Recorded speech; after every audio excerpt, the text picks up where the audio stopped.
Welcome back, everybody, to another episode of the Weekly Planet where we talk movies and comics and TV shows. My name is James, also known as Mr. Sunday, and with me, as always, it's my very special co-host, Nick Mason. I am very special, thank you. Yeah, I think Thank you for finally admitting it. I tell you all the time.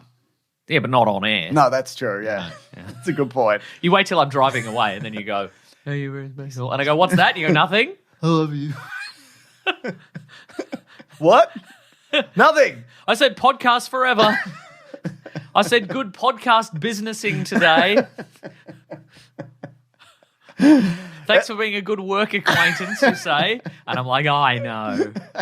I know I'm special. So, big week, Mason. Big week. Because it's a big horror movie time. That's right. It's been big horror movie time for a while now. It's been a good year for horror. Even like financially. Except for I Know What You Didn't Do Last Summer, part 2 or 4 or whatever it is, which apparently didn't do very well. I thought you meant the bloody economy. Whoa, when you said horror financially. I thought you meant that is very true, Mason. Economy. That's good. Going up and down and so forth. This is why you're special. In a horrifying way, I am special. Thank you. But in the lead up to that, we've got a bunch of news. We've got to talk about the new Spider-Man on-set photos and reveals that we missed by mere minutes last week. Mere minutes? Yeah. I was too busy driving away, puzzling about what you said. Yeah. Colling's message was like, who edits this? And he's like, oh, this thing just came out, but then by the time I saw it, you were 20 minutes away. And I was like, Yeah. He's not going to turn around. Driving back to do an emergency podcast, that's a young man's game. You know, we're not doing that. Absolutely. So we'll talk all about that. We're going to talk about Matt Smith joining the next Star Wars movie again, because he already once did it. He's been tricked. Yeah. He's been tricked again. They're Morbiusing him. They are. That's what happened here. We'll get into it. Oh, they Morbiused him. We're going to talk some Michael Bay stuff, briefly about how he might come back to Transformers and then him leaving a Will Smith property. Skibbity toilet. Skibbity toilet, that's right. We'll talk about Tom Cruise's new Skibbity toilet. Tom Cruise's new deal. You know about this falling through?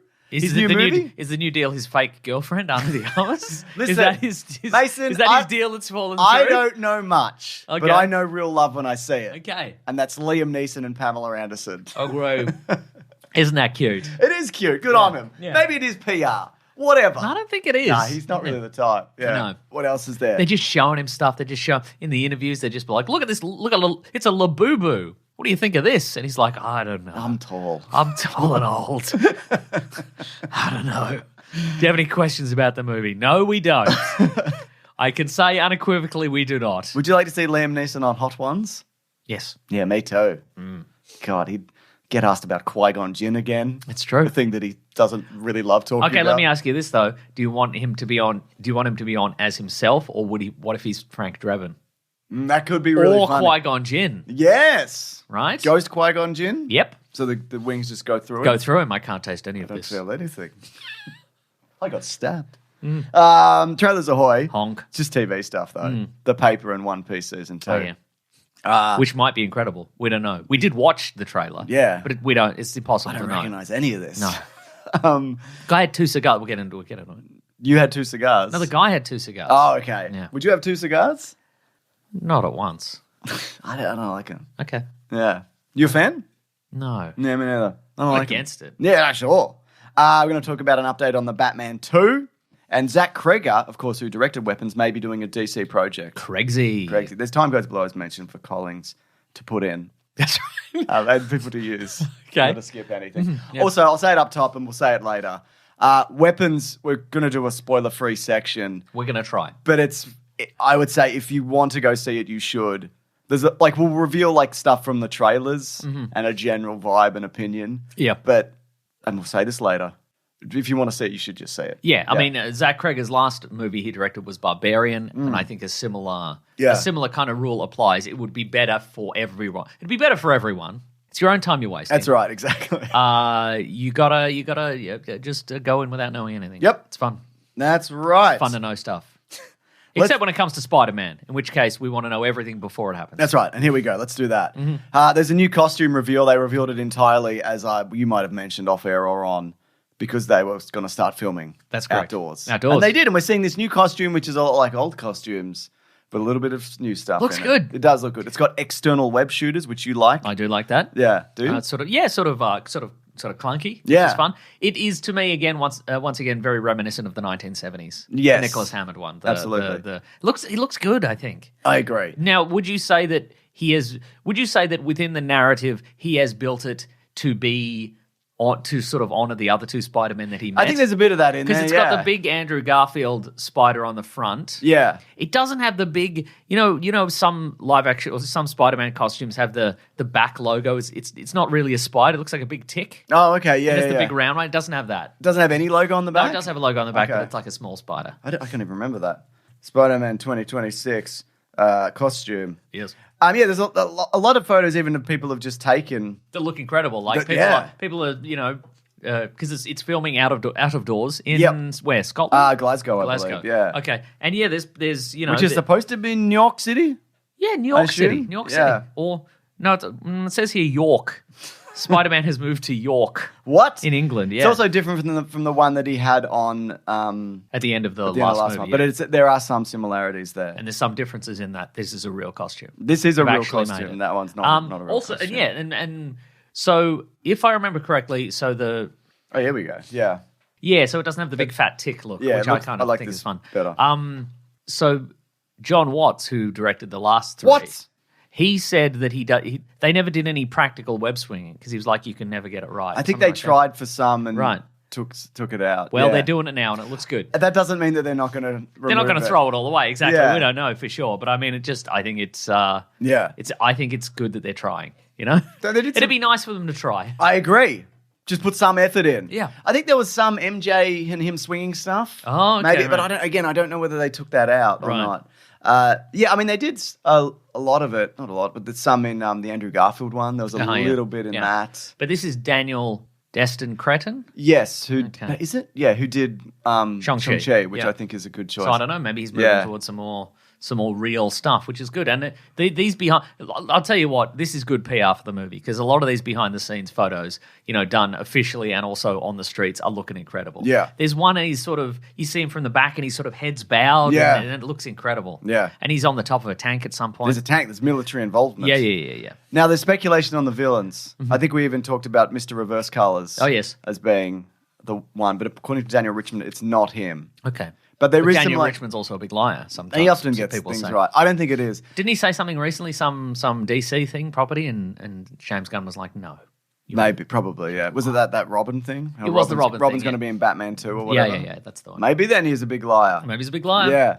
But maybe others are lying to him. That's right. But he's a sweet, sweet boy who just has the best of intentions and he has beauty in his heart and he believes everything everyone says. And that's worked out well so far. Are you talking about yourself? Is that what this is? Right. Have you gone off track? Yeah, but he's never met a liar before, Because he brings a good energy into the world and people respond to that in a wonderful way. Okay. Yeah, maybe it's that. Yeah.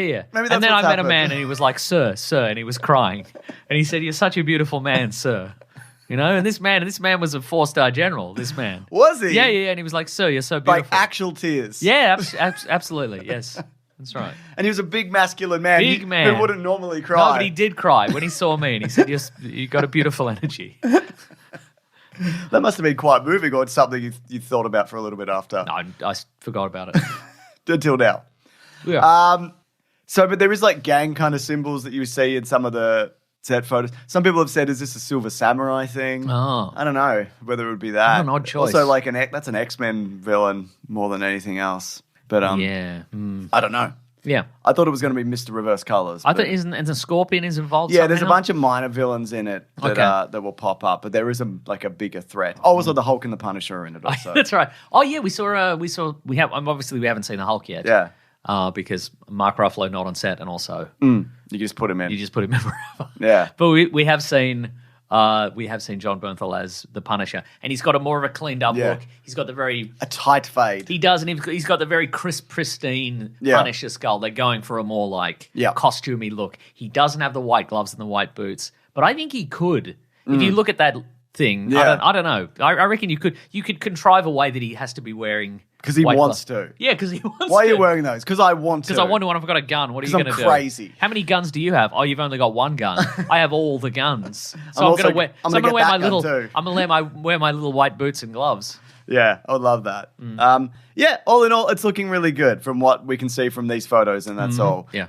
Good Tom Holland's back, I guess, because he seems excited about He it. does. Yeah. He did that thing where he opened. He was door opening. He's at a set of doors, And they open. and then he walks away from the doors. Yeah. What's his deal? Why wasn't he on the other side Other of the side doors? of the doors. Yeah. No, And no. why isn't he? Why did he open the doors if he's going to go in? Exactly. In Maybe he got scared. He might have gotten scared. Yeah. Doesn't he? He says something like, "Let's go. We're Yeah. going on a big I'm adventure. doing Spider-Man again. I'm in Spider, I have to. but I've got to cross the road. So if you can help me, I'm going to go out and cross the road." I can't find my mum or dad. Great. Yeah, Good on Tom Holland, who is 30, I think, or close to. that's right. Yeah. All right, Mason. Hello. Star Wars time. Aw. You love Star Wars news. I like some Star Wars things. Andor. I like that. And I that like other finished things. forever, didn't The it? original trilogy. I like that. Oh, wow. Do you? Yeah. You like that beloved thing that everybody loves and maybe even too much at this point. Maybe they need to get over it. Yes. Okay. I Yeah. do like that. Yeah. It is pretty good. Yeah. Are they're closer to releasing the original cut or something in cinemas? Wasn't that the They rumor? are re-releasing it on the 50th anniversary, but I can't remember which version is it they're the doing. original bloody version. Yeah. I mean, I guess I can just get that off the internet if I really wanted to. Just steal it. Who cares? They don't want to release it. I still maintain that I think George Lucas put something in that contract which stops them from releasing the Interesting. original. Okay. I don't know whether that's true. For a certain amount of time. Yeah. Anyway, Matt Smith has joined. The day he dies, they're putting it Yeah, out. absolutely. The instant they The are. instant they kill him. Yeah. Yeah. They're going to walk on top of his coffin Mm-hmm. to announce they're releasing the original versions in cinema before they put the dirt over it. Just getting it lowered in, and then Yep. they're bringing back Kathleen Kennedy. Even Oh, though really? She retired, yeah. Isn't she not retired yet, though? I don't know. But she says, retired or not, I'm coming back to walk on George Lucas's grave. Which is definitely not what he would have wanted. Before they even empty the food court tray of rice and Diet Coke into his grave as he required. She's going to walk onto the coffin. I like how that's the one thing that you love about George Lucas. I love many things about I George know, Lucas. but it's the It's the most iconic picture of George Lucas, I think. definitely, Yeah. without a doubt. Anyway, so Matt Smith, And it's the web that connects us all. I agree. He's rejoined the Star Wars universe for Sean Levy's Star Wars Starfighter, which is the Ryan Gosling, Sean Levy who did Deadpool and Wolverine and other movies. Fall Guy or Free Guy, he did that. He did Free Guy. He did My Dad's in Star Wars, My and Dad's this in is Star Star Wars, Wars, yeah, which yeah. is the Ryan Reynolds Netflix movie that a million people watched all the time. Yep. Um, All the good movies. yeah, apparently he's a villain, according to Jeff Snyder, and Jeff Snyder was I wouldn't told, say that. I'd just say he's bloody not a great director. well, got him. Oh, you're talking about Matt Smith. Matt Smith, Okay, yeah. right. I'm told that the Force won't be with Smith. He was playing some kind of military general. Oh, yeah. And it takes place... General Palpatine. General Maybe, young well, we're talking about that, Palpatine. which takes place 5 years after the events of The Rise of Skywalker. I bloody bet it does. yeah. Oh, wait, that's new. Is it? Yeah. I think we already knew that. Okay. Um, no, but just anything set after Rise of Skywalker. Oh, right. Yes, that is true.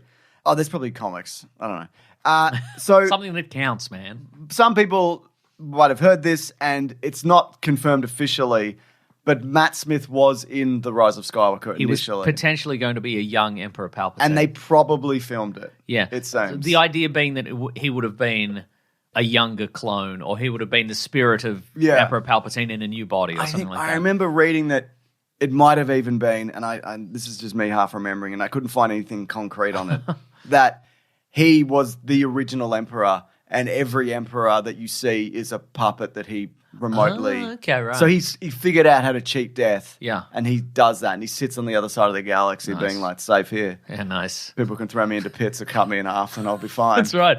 Yeah. In fact, I'm so confident I will stand right next to this pit. I've got infinite spaceships above me. A million starships. How's anybody going to get to me? I think God, I'm cool. I reckon I would have preferred that to what they did. Yeah, but I mean, I'm saying that because I hated what they did. I suspect, though, the idea there being is that if we show up and it's Matt Smith and it's not Ian McDowell. I mean, do both. Yeah, I mean, you could You do, know? but I think the idea that they needed the visual of it's Ian McDermott as old Totally. Palpatine. Yeah. No. Well, that movie needed a lot of things. No, I don't think it needed anything Yeah. other than that. You watch it again, edit in a PNG of Matt Smith? yep, Yeah, all right. and you'd be like, yuck. This changes everything. And I love the original one now. Yeah, you might be right. You excited for this? Mid-tier Star Wars? I'm cautiously optimistic. I mean, it's the thing is though, like Sean Levy, I think works well with kind of like simple stuff. Is Wow. that a knock on him?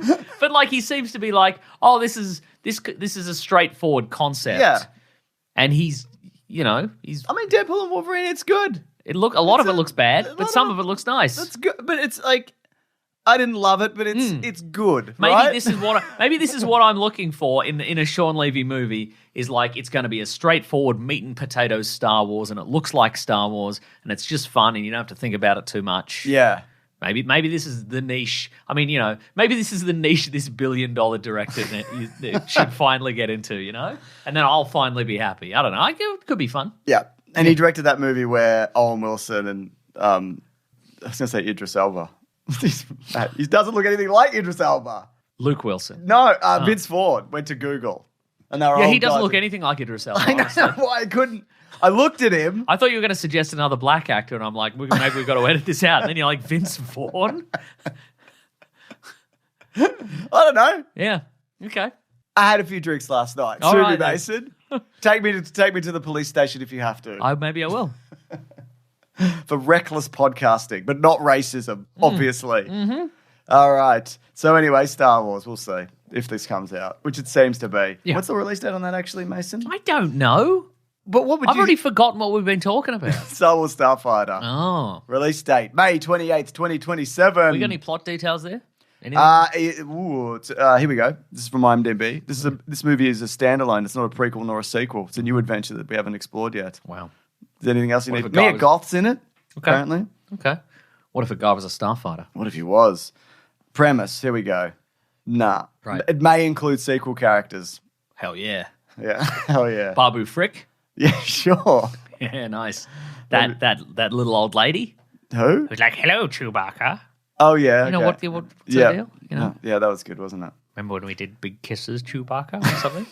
Were they a couple or something? I don't know. Maz Kanata. Yeah, there we go. I don't think they were a couple, though. Okay, right. Maybe they are in this. Yeah, maybe they are. They Yeah. bring them back together.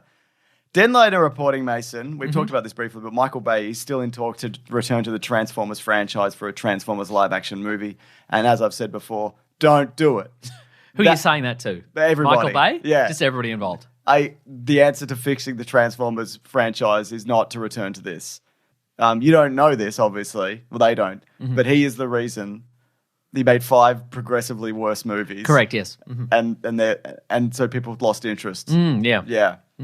And I think this is a mistake. How much collectively, how much do you think, how Michael Bay Transformers content have we consumed? Because like we've seen all the movies. And a bunch of behind the scenes stuff. We've had to see them multiple times each. God, I don't know.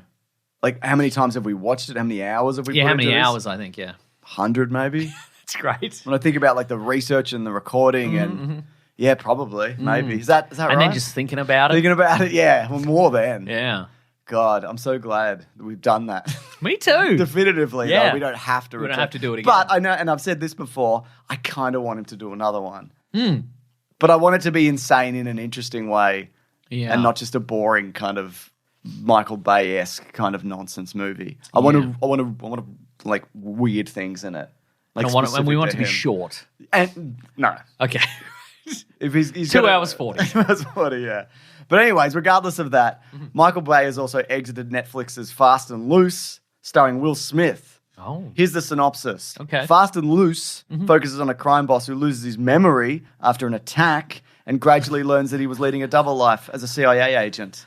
You sound like a teenage girl begrudgingly Yeah. explaining the plot of this. It's about a crime boss who's in an attack. Yeah, gradually learns who he was, double Okay. agent CIA. Okay. Does that sound interesting to you? Not at all. Correct. Bay apparently officially decided to exit Netflix's Fast and Loose after reportedly failing. Netflix, what would that be like? Next. James will take a moment and we'll pause. Yeah. We'll think about Mason, Netflix. I've had some drinks last night. Okay. I'm not ready for this. I'm just go with me here. Okay. Imagine what Netflix would be like. You're flicking a neck? No. That's all I've got, man. Okay. So you're going to have to do something. Oh, it's just Netflix. Wait, what? Why can't I can imagine whatever? Why do we have to imagine what you imagine? I don't know. I don't know. There's no wrong answers here, except whatever the thing you said was. Flicking a neck. Yeah, I guess it could be videos of necks being flicked. It literally is neck flicks. So I think, if anything, my literal interpretation is at the very least plausible. It is. No, you're right. It is plausible. I'll allow it. Thank you. What's yours? Oh, it's just Netflix, but it's short videos of people's necks. Okay, that's plausible too. Two plausible things. Two plausible things. Yep, I misspoke and now we're here. So great. Apparently, they failed to reach an agreement with Will Smith. He failed to reach an agreement with Will Smith over the movie's direction. He wanted it to be good, and they were like, "What if it's about a man who gets his memory back gradually, or something?" The outlet claimed that the filmmaker wanted the movie to deliver more action, with the Oscar-winning actor but believes that they should lean more into the comedic aspects. This is official. He is gone. Oh. So this will, I don't know, someone else will pick this up, probably Sean Levy or whatever for Netflix. And I don't care about this at all. No, it doesn't sound like anything. Yeah. And Will Smith is kind of, I've had enough. I feel like this will fall apart because it seems exactly like the kind of thing that various parties get together to make for Netflix because they're all promised $20 million each. And if you don't have Will Smith to get $20 million and justify your $20 million for directing the movie and producing the movie, if you can't get another guy, then this falls apart. Because the only point of this movie is to get everybody $20 million for a thing no one will watch. Yeah. Before the bubble bursts on making these fake movies for streaming that no one will watch. And that's rapidly approaching as well. Yeah. My goodness. We got to get on that before they stop doing it. I don't know how we do that. No, I don't know how we do it either. I don't know anyone. Yeah. Do you know anyone? No, I mean, I guess we could convince them to host the podcast on Netflix for $20 million. That's not a bad idea, actually. And we've got a whole back catalogue, you know? I mean, Meghan Markle and that just lost their Netflix deal, so there's a window. There is a window, that's right. We could scooch right in there, cross out Prince Harry and Meghan Markle, put in your old pals James and Meso in there. Yep. Keep that dollar figure the same. No video. No video, and like them, we won't make anything. We'll just stop. And good on them. I mean, David Ayer did Bright for Netflix. That's one. Just get anyone. Did it for who? Netflix. Okay, right. Terrific. Oh, you know what it is? It's just the regular Netflix content, but the cameras are zoomed in on everybody's necks. You cannot see what's going on for the life of you. But if it's just for some perverts who are willing to pay like $200 a month. You're going after your whales, aren't you? Yeah, this isn't a broader appeal kind of situation. Yeah. Mm-hmm. That's good stuff, Mason. You're looking at an orc neck real close when you're watching Bright. Yeah, I don't like that. Yeah. I don't like that movie or situation. Well, you're not the target market. I guess I'm not. That's a great point. Mason, this is by Puck News, which is a Matt Bellany site. Tom Cruise, you know about this. You know what he's up to. I know some of the things he's up to. Yeah, we don't know everything. No, you can't. There's clearly some things he's doing that we don't know. Yeah. Like the Cthulhu mythos. If you knew everything about it, you'd go insane. You know? If you got a full hard look at everything he's up to, like simultaneously, steam would shoot out your ears. Yeah, absolutely. So we only know the edges of it. It'd be like watching the movie Joker. It would a little bit, wouldn't it? You'd become Tom Cruise, I think. But you die. You die from it. Yeah. It would consume you and you die immediately. You die, but in your coffin, you'd have that. You'd be wearing those big aviator sunglasses, and you'd have that like a rictus Tom Cruise. Yeah, grin. rictus Tom Cruise grin, exactly like a still from Risky Business. So we know Tom Cruise had a deal with Warner Brothers that was announced in January of 2024. It was a development deal where he would develop new projects for them. There was no information in terms of what numbers, like what that would look like financially. Presumably back-end deal stuff and huge budgets and whatever. This was also non-exclusive, so it didn't mean that he had to work with Warner Brothers on this. He could go back for another Paramount and Mission Impossible adventure. Which might still happen. Yeah. So one of the movies that is in development is called Deeper. It's a supernatural thriller, and it follows a disgraced astronaut played by Cruise who embarks on a deep-sea mission to... disgraced astronaut? Yes, thank you. Who embarks on a deep-sea mission to explore a recently discovered ocean trench. That's not where astronauts go. No, this one is... He's because disgraced. He got disgraced. That's what happens. You have to go in the ocean if you're a disgraced astronaut. Okay, right. Yeah. Okay. Oh, so... They find it disgusting. That's why they always, when the rocket ships Yeah, it's the landing in the Apollo ocean. missions, they land him in the ocean. Yeah. And then the astronauts are just waiting in their raft to be like, did we do a good job? Because Yeah. if we did a bad job, they're not picking us up. Yeah. They puncture the raft with a harpoon and then you go to the bottom of the ocean. I think it'd either be like a plane would land to pick you up, or if a submarine appears, you're like, fuck. Yeah. Man. And I had my astronaut ice cream the wrong way. Yeah, must I have. embarrassed the nation. America's enemies are hooting and hollering. So down in this ocean trench, he discovers a mysterious and dangerous force. This was going to be directed by Doug Liman and also starred Anna de Armas, his real life new love, and it's true and real. It's great. And normal. That's beautiful. And it's normal and real. It is normal and real. Who are we to judge? I'm not judging anybody. Nobody's judging here. I'm just looking at the facts. And it's normal and, And good it's normal and real. and good. That's right. And exactly. real love, and not Yeah. And I think any of his ex-partners would attest to that. Agreed. That it's always been normal. Okay, and real. let's assume, Oh, here we go. and it's probably not the case, Okay. that this is PR. Okay. Hypothetically. All right. It's real, but let's assume it's PR. Sure. How is this positive? What is the benefit? Who looks at that and goes, fuck, incredible, deep sea diving movie, yes please. What does it add? Is it just PR for the movie? Is it just buzz? Like, oh, they're dating and then they did a movie together. And it's underwater. Yeah. It's underwater. It's underwater. I don't know. But I think because It's also just them holding hands. I mean, it could escalate, but just them holding Not in hands. public. No. But like, I mean, I think it's because people still like that appeal of like, ooh, there's real life romance behind the scenes. We're going to see that on the screen, that Yeah. friction. but I think the way that you would do it, if this was fake and it's not, is that you would, I don't know, you'd have them do stuff like that. They bouncing off each other and chemistry and A bouncy castle is what you're saying. something like that. Okay. And maybe that is what it becomes, but I don't think he's the kind of person where you sit him next to someone in a relationship and you're like, I really feel that. Do you know? Do you know? what Yeah, I'm saying? maybe. Yeah. Mm-hmm. I don't know. All right. Anyway, it is real. It seems this real. That's another hypothetical situation where this is not real. That's right. Yeah. Anyways, Warner Brothers, they're pulling out of this. Okay. So what does that mean for this relationship? Well, it's real. It's so. real. But I mean, maybe there'll be some tension in the real relationship. Yeah. Because this fell through, and then they'll separate.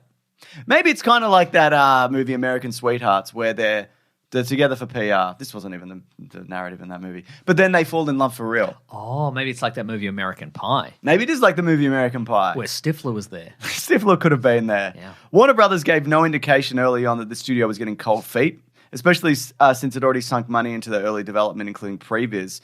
But this has suddenly changed. The studio thought that the budget was too high. It was initially going to be, he was asking for $275 million and they want $230. Come on, who's these penny pinchers? Yeah, I know, right? Come on, And so it seems that it's Tom Cruise also. Yeah, but like that is too much. I mean, it's a lot of money. So Universal apparently have been suggested as another possible home, but they haven't heard the pitch. And Doug Liman is looking at other projects. This was supposed to start in August, or it was very close to happening. I understand why they'd be like, that's way too much money for what this is. This would not make its money back. Mission Impossible 8 cost $400 million and will not be profitable, despite being everywhere all of the time. I guess also maybe at this point you have to factor in that Tom Cruise is going to, because the last couple of Mission Impossibles cost so much for stunt reasons, but also because they kept paying people through strikes and paying people through COVID and et cetera, et cetera. So maybe they're like, you bring Tom Cruise in, that's kind of a liability because maybe a small thing happens and he's like, nope, we're not shutting it down. We're going to keep going. Yep. Maybe they're like, well, the budget for underwater astronaut will become $500 million. Yeah. You know? Yeah, I think it could. Yeah. And I mean, it's not even that interesting, it seems. I don't know, I hear that and I'm like, oh yeah, we've seen that. Yeah. The Deep, other things. The Abyss, sorry, yeah. Sphere, obviously, classic movies that all did well and are good. Anyway, we'll see what happens there. Nothing at the moment. Trailers ahoy! honk. The Office is getting another spin-off. That's right. And it's not that Shrewd Farm thing that they did briefly and then just worked into a regular episode. Remember that? Yeah, vaguely, yep. They did, don't worry about it. That's this great. one's called The Paper, and it's about a small newspaper company. That's correct. And it's in the rough and tumble world of big media. Big media. And how do you even survive in big media? You don't. This show goes for one episode. Oh, okay. They get shut down. And then we see Domhnall Gleeson and the Italian woman from that show where people go on holiday. and White Lotus. Oh, yeah, This is the okay. second season of that. Right, great. And other people, etc. That's right. And of course, Oscar. Yeah, he's back. He's back, and he's not having it. He's jack of it. That's right. Yeah. How do you feel about this? It is from the original creators of The Office. Yep. It's obviously filmed in the style of, probably similar tone. And then if it lasts, it'll evolve over time and whatever. Let me ask you this. Yeah. At what point do they start throwing in additional former stars of the American Oh, Office? Krasinski, etc. Yes, correct. Yeah, I don't know. Same. Yeah. Same. Also, I don't know if you saw this. There was a show on Netflix that went for 2 seasons called Space Force, starring Steve Carell. I remember which hearing was about it. the I same didn't watch creators. I watched the first season. Uh-huh. I did not like it. Interesting. I thought it was not very interesting or good. But how does, because that wouldn't be in the style of The Office or the paper. That was a kind of a Yeah. sitcom-y, narrative, Yeah. dramedy situation. Absolutely. Right? Okay. But also, like, again, he worked on that, which is good. Old King of the Hill. I don't think New King of the Hill. Parks and Recreation. So, yeah. I'm going to watch this. The TV show Upload. Yeah, definitely. And I like the cast. I think, yeah, we'll give it a go, won't we? We will. Mr. Donald Gleason. Yeah, I like him. affecting an American accent. I thought he might be British in this, but What if he was? What if he's pretending? maybe that's a big reveal. Might be. It's out September 4th. This is coming soon to Peacock, which Okay. is something we maybe don't have here. I don't know. We don't, but it will be on probably Prime or Star through Disney Plus, maybe. It seems, yeah, I don't know. I'm just looking through. When Hulu was free. What? Do you remember when Hulu was free? For us? Yeah, you could just get it off the internet. No. Everything was free. I don't remember that. Oh, but now it's Was there an free. app for your TV that could make it free? No, this was pre-apps for TV. You just had to this watch is it on. crap. I Yeah, didn't know that. this is crap. Yeah, okay. Well, that's one big piece of crap. I didn't know that. Well, they're folding, they're getting rid of Star. Yeah. Now they're just making it Hulu. Because Alright then. if you're in the US, you get the thing that I said. Hulu. Peacock. And Mason, you're killing me out here. I'm just fighting for my life. You're shooting me down. It's a Bang! It's a hard work. Bang! He has an actual gun. He's saying bang, but he is holding a real gun. I am waving the real gun around. Anyway, we also got a trailer for One Piece Season 2. One Piece 2. Yeah, that's Which right. we watched. It just looked like anime madness. Yeah, so, I mean, we watched We this. liked the first season. Yeah, I liked the first season, but watching this trailer, I'm like, I don't know who's new and who's recurring from the previous one. I'm like, there's a guy with 2 cigars. Was there a guy with 2 somethings in the You did previous mention season? that. And 2 swords, etc. Or 3 And swords. I think swords is very common. I think Yeah. them- I think he had 3 swords, actually. Yeah. Yeah. I don't... there's giants. Yes, there's that's right. cars. I'm like, was there cars in the last one? Yeah, because it's set in the Cars Oh, universe. okay. He's still a Gumby guy. He's still, yeah. Yeah. You I would- found that quite charming. And this season... Yes. So that last season came out in 2023. This season will come out in 2026. That's a cool 3 years in between. 3 years. And also this trailer confirms that season 3 starts soon. Okay. This is a quote from you after watching this. I don't know, man. Oh, he's going to use my own words against me. All right. Not against you. I'm helping you remember I knew things. you were clicking and clacking on your little laptop. I'm always while I was clicking and talking. clacking. I'm always writing down things you say. I don't know, man. It's impossible for me to know. It's True. Well, I watched it and I thought, are huge fans of the manga and anime looking at this and going, yes, they've nailed everything about this. I'm so excited for this. Or are they like, they have destroyed this and I hate it. I can't. There's no way for me to know. Yeah, exactly. I don't know, and it's still going. It's ongoing. The Yes. full complete the series. I'm gonna Google quickly. Have they found the One Piece yet? Because what is it? I think we did that 3 years ago as well. Yeah. And we confirmed that no. Have they found the One Piece yet? AI says no. Not been found. Well. What is it? What is the I mean- One Piece? Better not be like love or something. Yeah, better be money. Better be money. I don't know. Better be a briefcase full of American dollar bills. Hell yeah. It started in 99. Oh, there you go. Wow. That was the year The Matrix came out. That's great. And other things, I assume. Great stuff, Mason. Wow. As you said, I don't know. Yeah, like seeing all that stuff, I'm like, yeah, it looks fun, but like, I don't know whether any of those things look like the things that they're supposed to look like, Yeah. or they've changed to something slightly, and that's really upsetting. Yeah, I can't tell. Yeah, I don't know. Maybe that guy smokes 3 cigars in the anime, What? but they had to change it for health reasons. Yeah, that's fair enough. That is too many, actually. Maybe the One Piece is the briefcase from Pulp Fiction. Wow, Yeah. that's a good movie. I agree. I agree. It's time for DCU's. Okay. This is the DCU news section of the podcast. That we can use. That's right. We could use this. You could use this in your real life. You That's can't. right. You could. No, you can't. You could around the water cooler. Yeah, it's okay. Tell everybody this.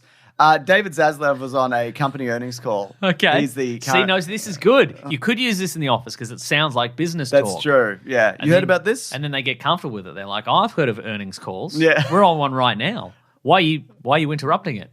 Well, I've got David Zaslav news.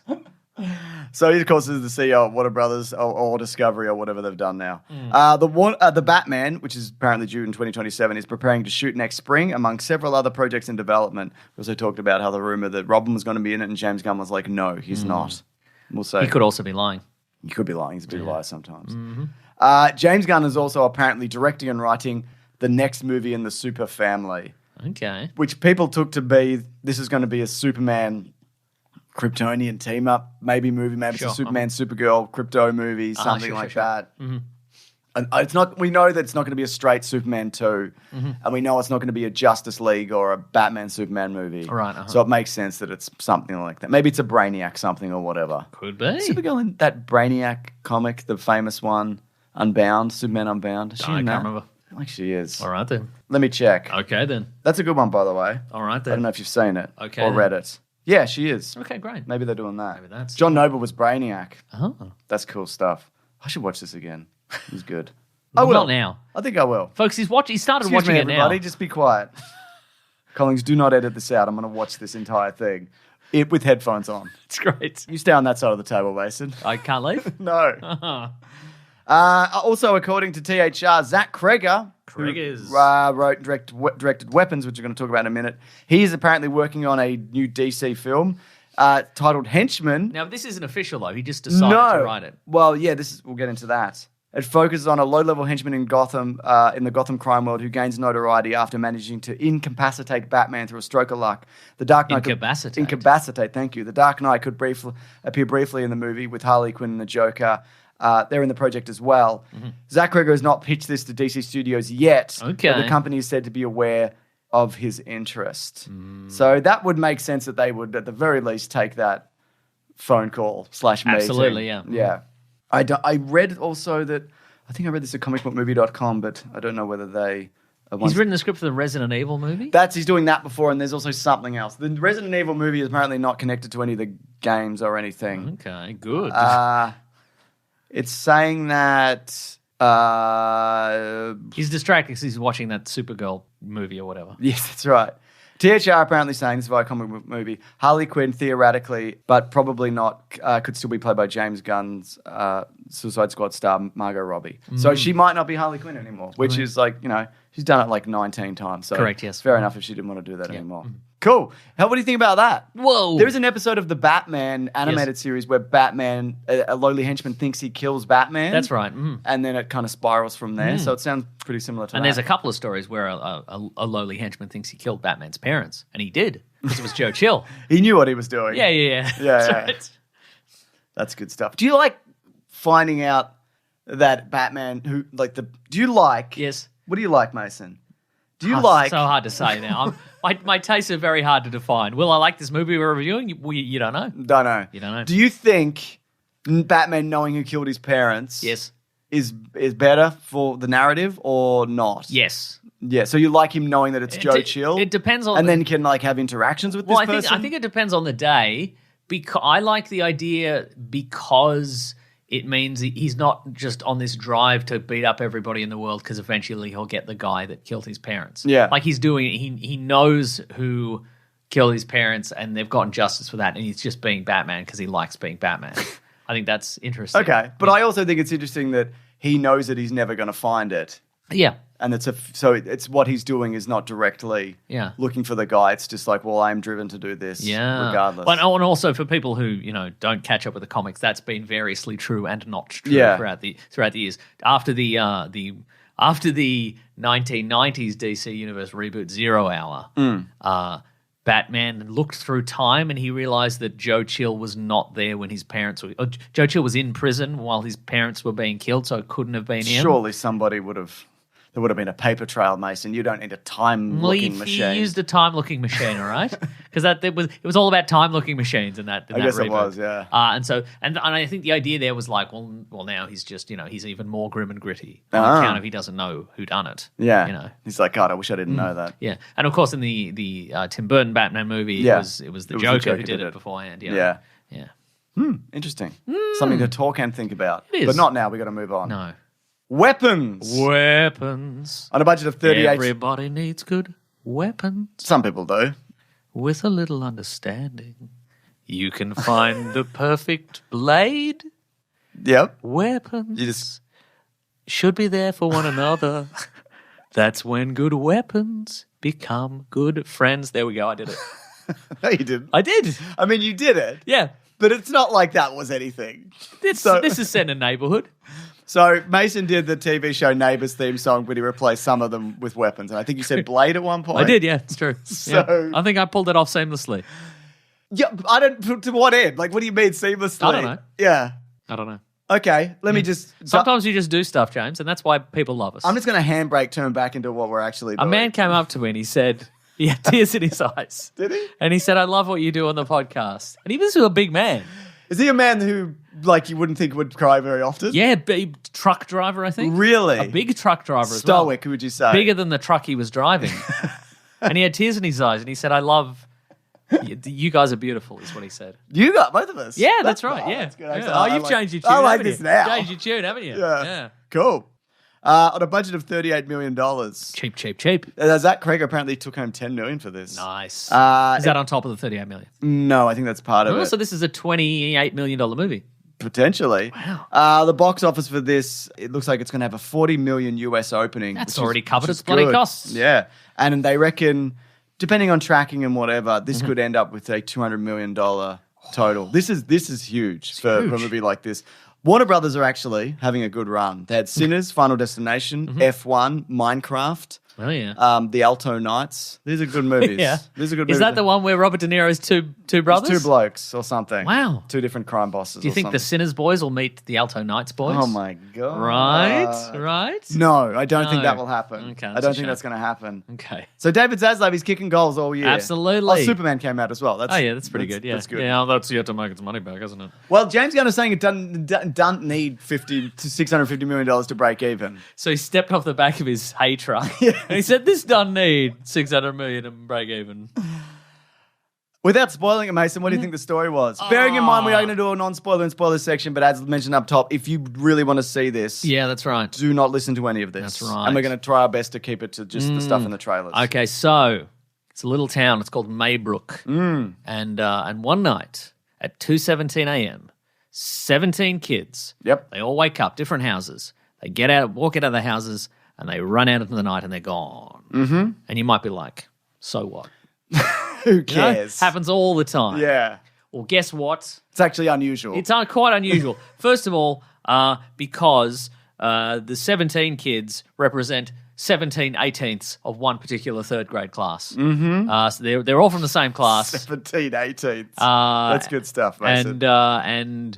And so there's only one kid left. And so they're like, what the bloody teacher do? You bloody teacher. Who did this? It's Julia Garner playing a character whose name I can't recall. It's Ms. something. It's Ms. something. Weapons cast. She's playing Justine. Google asked, is Gandy. Weapons a true story? Yep. No. No. So yeah, there's people. Turmoil in the town. Different people are being blamed. Yep. Heads will roll. Heads will roll. Josh Brolin. He's a having man. He's not having it. He's one of the fathers of the kids. Yep. And he's like that teacher's not telling us everything, and also the cops aren't doing enough. He's not having it. He says, "Fine, I'll do it myself." Yeah. And then he did it just like when he was just like Thanos, Mason. And then Alden Ehrenreich. he's there. He's a cop. He's a cop. He's like, I don't want to do anything. And he's a cop, but it's unrelated. It's unrelated. He just doesn't want to do anything. Yeah. He's also former love of Julie Garner's character. Yeah. And Benedict Wong is the principal of the school, and he's like, I don't want to do anything either. I don't like this. I don't like any of this. Yeah. And then there's the little kid. He's Alex, and he's what's going on with him? He's up to something maybe, or he isn't. That's the story. That's correct. Loved it. Yeah, it's good. Thought it was fantastic. It's a good movie. Yeah.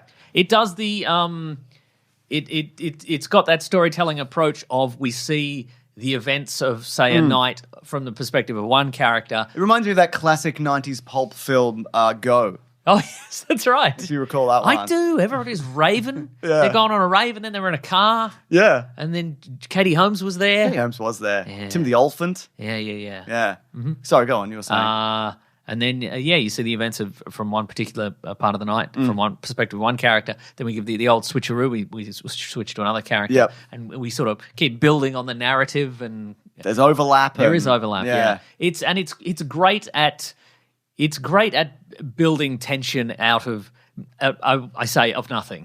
Because, Well, you don't know what's going on for a significant portion. But it's also excellent in the sense of like, we both live in the suburbs. We're from the suburbs. It's true, from the streets. You don't think about this exactly. You don't think like, you think my house is safe, my streets are safe, whatever. But this movie gets really good at being like, what could be in there? Yeah. What could be in that room? What could be down the street there? Yeah. It's like when somebody goes, your body breathes for you, and you have to spend the next few minutes breathing manually. It's like that. It's like it just. Why did you tell me that? I don't know, man. But I also told all the listeners. So. You did. That's right. Yeah, we're all. And it's also there. there's some great camera work. Yep. There are moments in this, and if you've seen the trailer, there's some running about. Sure. There's moments in this where you see someone, say, being pursued, and whoever's pursuing them keeps dropping out of frame, and you don't know where they are at any given moment, and it's so fun. Yeah. Like it's Absolutely. Yeah, I found it so compelling, and then there were very clear answers on what is happening. At some point during the movie. Oh yes, but I don't think it lost any kind of. And maybe for some people, finding out what was happening was kind of like, So what's notable about this movie, and I'm not 100% sure this is true, but what I've read on social media is that Jordan Peele, so director of Get Out, Us, Nope, Yep. he wanted to acquire this script so he could produce and or direct it, and his team missed out on it, and they lost out, I guess, the bidding war to Zach Cregger's team. Yeah. And so Jordan Peele Did fired Zach Cregger not write this? I don't think so. Okay, let me find that out. But sorry, keep going. No, it was written by Zach Cregger. Okay, so I think he did want to require it for his production company. I think that part is true. And then he didn't, and so he fired his entire team, apparently. And it makes sense, I would think, especially in the sense of Nope, because Nope is about... It's set in the present day, and it's about kind of 1950s UFO stuff. Yeah. And it's also about like a sort of a story, like a folk tale about a beast that stalks the land kind of thing. And I think this is also like, this feels like a different kind of old storytelling sort of brought into the modern day. Like a folklore and a... Yeah, we'll have to get to it in spoilers, I think. But yeah, it feels like... Like a rumor and a dream. A rumor and a dream, exactly, yeah. Absolutely. Yeah, I just think... That's an interesting way to look at it. I think there's a number of like layers to this which you could look into, which we'll talk about in spoilers. Metaphors, etc. Oh, yes. What is weapons, and so on and so forth. Yes. The cast was what about incredible. the car, though? The car was pretty good. Yeah, I think the car was the star. There's various cars in this. Yeah. People getting in and out of cars. Absolutely. Not irrelevant to this movie. There is some car stuff happening. True. I'm on your side. Thanks. Yeah. This is... A lot of this cast was replaced. I don't know if you know this. Pedro Pascal was going to be the Josh Brolin character. Yeah. Renata Rensve was going to be Julia Garner's character. She's who is that? What is she in? Let me check. She's in a bunch of stuff. I didn't recognize her. You'll know when you see her. Sorry. She's in The Worst People in the World. She's in Presumed Innocent. She's in A Different Man. Did you see that? Yes, that's what I'm thinking of. Okay, yeah. So if the cast had remained the same, there would be places in the world right now where you could go to a movie theater and watch 4 Pedro Pascal movies, 2 of which also featured Julia Garner. Yeah, that's true. But now we're just going to have to go with 3 Settle and 1. with 3, I guess. 3 and 1. And he had a big TV show this year. Lasted a season 2, Mason. Oh, yes. Yeah. Tom Burke was going to be, who's not Mad Max from Furiosa. He was going to be the Alden Ehrenreich character. Brian Tyree Henry was the Benedict Wong character. Oh. So there was, during the writer's strike, this all just got reshuffled. Right, uh-huh. But I really like the cast that they ended up with. I think it would have been good with any of these people also. I think it would have maybe a different... I like Brolin in this kind of role because he feels like this kind of guy in real life. You like him. This is a perfect Brol role. Absolutely it is, yeah. Yeah, I think Pedro Pascal would be more... And again, he's got range as shown in the Totally. 3 movies that are currently out with him in them. His character Joel is not dissimilar from But the I think he character would here. have more of a. He's in this movie. It feels like he might be more kind of meek in a way, Okay, kind yeah. of like more just kind of despairing. Whereas Josh Brolin is like he's furious. There's a real menace to him. Yeah. And like an ignorance, and I think that's another thing I like about these characters. All really flawed in various different ways. Yeah, they're not good people. Julia Garner's sort of getting through this by just drinking a lot. Yeah. Alden Ehrenreich Doesn't want to do anything. He's a cop and he's crooked, but it's unrelated. He's kind of, he's got that vibe of like he's pulling the cable out of the body cam. Absolutely, yeah. He's one of those. Benedict Wong's like a principal who is kind of adhering to the rules of doing that, but mostly just for the sake of keeping the peace and being not bothered by people and what has happened. Yeah, all of that was just really incredible. I love the mystery of it. Like there is parallels to like school shootings, how politics kind of affects a town potentially.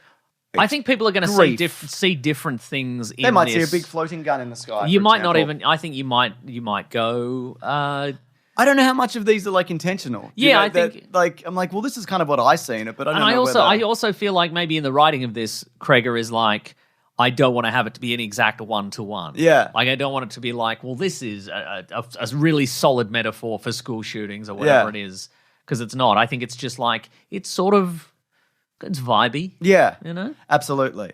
I think also there's some really effective scares in this. I think especially before you kind of know what's going on, and then there's some afterwards. But the majority of the stuff, I would say even jump scares. There's like effective use of jump scares in this is really good, and the building of the tension is. Let me ask you this, and maybe this is my reaction to movies like this in general. Is there a moment when reveals finally happen in this sort of movie where you sort of go, oh? I think there is. I think there is. That is often the case, but I didn't have that for this. Interesting. I think sure the reveal could have been. Again, we're not going to talk about it. We'll never talk. Could have been disappointing if it was handled a certain way, right? And I think the way that they handled, not in the reveal, but then building tension again from that, and then the ending, which is very interesting. Yes, is very effective, and it almost feels like two different, not genres, but like two different tones. From those two things. Yeah, there's a lot of like dream stuff and dream scares in this. There's one moment where Josh Brolin has a particularly terrifying dream, and he wakes up and just screams, "What the fuck!" And I thought that was just incredibly funny. There's some really funny moments in this. There are. It's true. And they seem to be all intentional. Yes.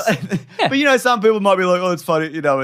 That was hilarious how this happened. It's stupid, but it's like, no, this all seems very. It's very intentional. It's a movie that's there to elicit a bunch of different emotions, like I said. And break tension. And it makes you feel like, oh, maybe the suburbs aren't as safe as I thought. Kind of thing. Yeah, absolutely. They mostly are. Yeah, he probably mostly knew what he was doing. I mean, it's a crime wave out there currently. Totally. Our cars are being firebombed right now. That's right. Yeah, I'm okay with it. Yeah. Man, the Hulk's out there, and he's picked up your car and my car, and he's smashed them together. He's made boxing gloves out of them. I wish he wouldn't. Well, too late. Are you going to tell him? You're going to go out there and tell him? Nah, probably not. Think so. Actually, I'll probably just film it, put it on social media. Yeah. It's I wouldn't say it's a particularly gory film. Oh no, you know what? It is. It's pretty gory in moments. What would you say? I think you see there's flashes of it more. Yeah, and you see sometimes you'll see some gore in the aftermath. You won't see necessarily the impact of whatever it is, but you'll see, some guts. There's also some good kid acting in this. There's pretty good kid as acting, well, all in all. I think I'm going to leave it there in terms of things to talk about. Yeah. But I had a blast. It was one of those movies where I was describing to someone else where you forget, for me at least, you forget you're watching a movie. Oh. Like sometimes you think you're in the movie. No, you're just kind of absorbed by it, Mason. Where sometimes you'll be watching a thing and I don't know, maybe because we analyze movies in a way. That's right. For this and other things. You're like, oh, that's interesting. Oh, how did they shoot that? Oh, that's that guy. I didn't have any of that. Yeah. It was just... And it was little things like, no, that's not a good room to go into. There's a lot, and it just brings you like right into it, you know? And one of the characters we didn't talk about actually was, there's a drug addict character. Oh, yes. who was a lot of fun. Austin Abrams. Austin Abrams, it was great. And Yeah, and he's sort of by chance his story kind of interweaves with a couple of the other characters. Yeah. He's just sort of he's down on his luck and he's kind of just wandering around seeing if stuff he can steal out of cars or whatever. And by chance he keeps having to. And he's not a great guy, but he's no worse than anybody else. Yeah, that's true. Yeah. Mm-hmm. Yeah. Yeah, which I thought was interesting. He's also from Euphoria. He is in Euphoria, and that movie where Brad Pitt and George Clooney sit smugly across from each other. Oh, he's Wolf. He's Wolf's. Yeah. Is he the guy that jumps the car in Wolf's? Yeah. Okay, good for him. Check it out. Check out Wolves in cinemas now. You can't do it. It's one of those fake movies to get everybody $20 million. It's true. Best movie ever. I think it's the best movie ever. I also don't think it's not Wolves. No, haven't seen definitely Wolves. not. I saw it and I didn't like it. Okay, great. I think it's probably not for everybody. Yep. I think there's people who will be disappointed by what the reveals are. Let me ask you this: as a dad, Yeah. were you like, oh, I don't know, this is a tough watch because it's about missing kids? No, I think Yeah. there is that, but you don't really get a huge exploration of the grief behind it. No, A right. lot of parents are either not involved or in denial Right, about it. yeah, The yeah, only real focus of parent is like Josh Brolin's character. yeah. You kind of don't know what anybody else Yeah. is And experiencing. he's getting stuff done. He's bringing out maps. He's drawing looking at lines. maps. He's drawing lines. He's having dreams. He's got his T-square out. You know? Yes, yeah. He's going to work and he's making mistakes at work. That's right. He's putting up a little flag, Yeah. and then he's drawing a line near the flag. There is that thing of like, because it's been, it picks up like a month after. People just have to go back to work. Yeah. And so there's that, which Children is of Men vibes. Children of Men vibes. Anyway, I assume you're doing a best movie ever. I said, yeah. Okay. I'll say it again. I'm going to best assume that movie for ever. you. Okay, thanks. Spoilers. It's time for big spoilers. Time codes if you're doing a skip to anything. Yeah. Where do we start here? With the reveal? What are we doing? Where do we start? Let's see. Okay, how about this? Yes. Did you think this was going to be a supernatural thing? Yes, I did. Yeah. Yeah. Was that based on what you'd seen before in the trailers or? Yeah, because at one point, it's when Benedict Wong starts vomiting black stuff. Oh, in the trailer. Yeah. Okay, I think fair that's enough. probably Yeah. it. Yeah. Yeah. Well, we get so like you mentioned, there's some odd dream sequences. Yeah. And Josh Brolin, I think, as well, sees this event has happened and something starts permeating the town, and so people start dreaming of this woman, or they start seeing people in kind of really overdone makeup, very tacky. Agreed. And it turns out that what has happened in this world is that, which is very like our own world, Yeah. is that the Alex, the little kid, The one who didn't. the one that didn't disappear. Yeah. What's happened is his parents have invited over their Aunt Gladys. Who probably isn't. Yeah, I feel like she conned her way into the previous people, like bringing her into the next right. thing. Yeah. Yeah, Anyway, I don't know. But yeah. But it turns out she's very sick. She might not last the month, and so his parents have very generously offered to let her stay at their house Because they're like, she'll be dead in a month. Yeah. But it turns out she's a witch. Yeah. She's a freaking witch. She's a freaking witch, man. Yeah. Potentially hundreds of years old. I don't know. Yeah. They think? say, because at one point she says consumption, like their parents are sick, and that's, right. which is like not really a thing. Tuberculosis? Yeah. Is consumption Yeah. tuberculosis? I don't know. I got the sense of like that she'd been doing it for a while, and I think she was old, but I think she was older than she'd appeared. That's interesting because isn't she supposed to be the sister of Alex's mother? I don't, because they don't know her. So I think what's happened is she's like, because it's also implied during this, there's like numerous references to parasites, which is what this woman is, I guess. So I think she was doing this somewhere else and just might did a mind control thing or even somebody was like, to get rid of you, I'm going to handball you off to the next Right, person. okay. Yeah. A good old-fashioned handball. Yeah, because they literally had never met her. Oh, because I was under the impression that they did know her. I think they were like, wasn't she at a wedding or she missed the wedding? She didn't go to the wedding. Yeah, that's what I mean. But yeah. if she is that woman's sister, Yeah. I was under the impression they hadn't seen her in 15 years. Because that's what they said. Yeah. She hadn't seen her in 15 years. And so she had gone in that time and learned witchcraft. That's Okay. why she looks so old. She'd done it for her own ends. Yeah. But then the evil magic had aged her. Yeah, okay. And now she's sick and Yep. she thinks that. It could very well be that. Yeah. Yeah. And so she has come to town initially to use her magic, I guess, to drain the life of Alex's parents. Yeah, but but it's not enough. For whatever reason, that isn't enough. So she has a particular magical method. It's tree related. It is tree related, and she can use it to summon the kids. She mind controls Alex's parents and is like, okay, I'm gonna kill your parents unless you get me what I need to summon these children. So she needs an item from a person. Yeah. And then her own blood, and then a stick from a magic tree. Yeah. Sounds nonsense. Yeah. To make somebody. Yeah. What I under a liked spell. is that, and this I think was a nice part of the script, is that Alex he's quite capable as a child. Yeah. Because there's a moment in it where she says, she's like, you have to do this, otherwise I'm going to hurt your parents. You have to go to the school and take something from each of your classmates. Yeah. And he initially thinks, oh, well, I take a backpack, or I'll take a pen, or I'll take a whatever. Yeah. And then he realizes, oh, no, I can just take the name tags off the storage boxes. Yeah. They're, what do they call those? We call them tubs in Australia. Tubs. I don't know what they're called. Because they've all drawn them, so they're their own things. And he's just like, I can do it in one swoop. So then later on, because he observes her doing this magic multiple times. Yeah. When it gets to the end of the movie, you're like, oh, I felt like, understands it. he understands what's going on. He can figure out how to work this. It seems as if he is biding his time and absorbing information to make a move. Yeah. But he's a witch. Maybe. Well, he does do some witch stuff. He does do some witch stuff, yeah. Yeah. It's good that works. Like anybody can do it. Yeah. Because in some universes you have to be born like with witchy potential. It felt like that wherever she's from, it felt like, that this was the one trick that she had. Right, She'd stumbled across this particular method.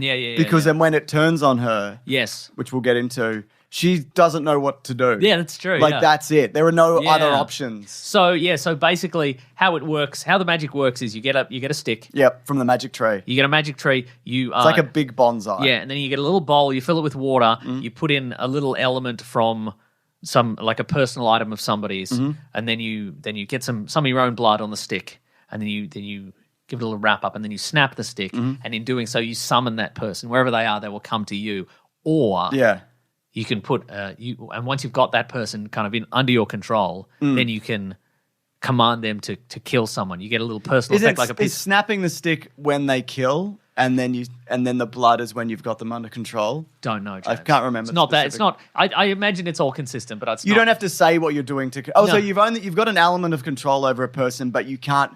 They're basically zombified. Yeah. They can't engage with real people in the real world. They can do very basic commands. See, that's what's interesting though, because when because she needs Alex the Kid to be lucid. Oh, Alex Kidd to be lucid. It's not called Alex the Kid, by the way. Anybody wondering that video game? It's just called Alex Kidd. Yeah, she needs him to be lucid to perform tasks for her. Yes, exactly. Like you couldn't send him out to do that if he was on command. the fight. Yeah. So and because when this reveal happened, I'm like, how are they going to get around? Surely the police interviewed the parents, because the idea being the police interviewed Julia Garner's character, then they extensively interviewed the kid, the one remaining kid, as if did he know what was going on? Did the kids plan it? Something? And I'm like, how are they going to figure this out? Because when we go to Alex's house initially, it's all boarded up, it's dark, kind of thing, and then we see a little flashback where the Aunt Gladys, she cleans the house up, and then she has a kind of a story where she says the father's had a stroke, he can't talk anymore, so he's present for these various interviews to provide a kind of authenticity to them. And then later it kind of all falls apart again. Absolutely, yeah.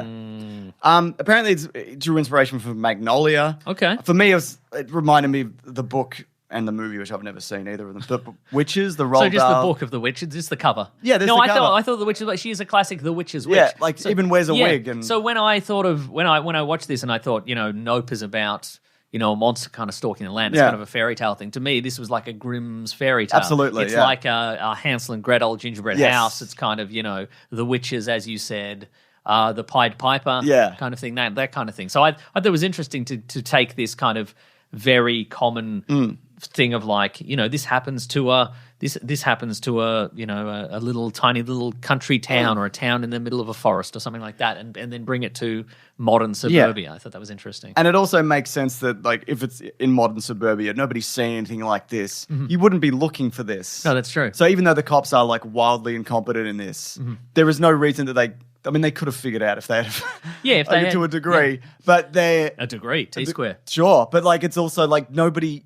Why would anybody be looking for this? Yeah. You'd be looking for social media posts. You'd be looking for I'd be looking for a little Facebook group, like the kids would have a Facebook group and be like, we're going to run away all together, kind of thing.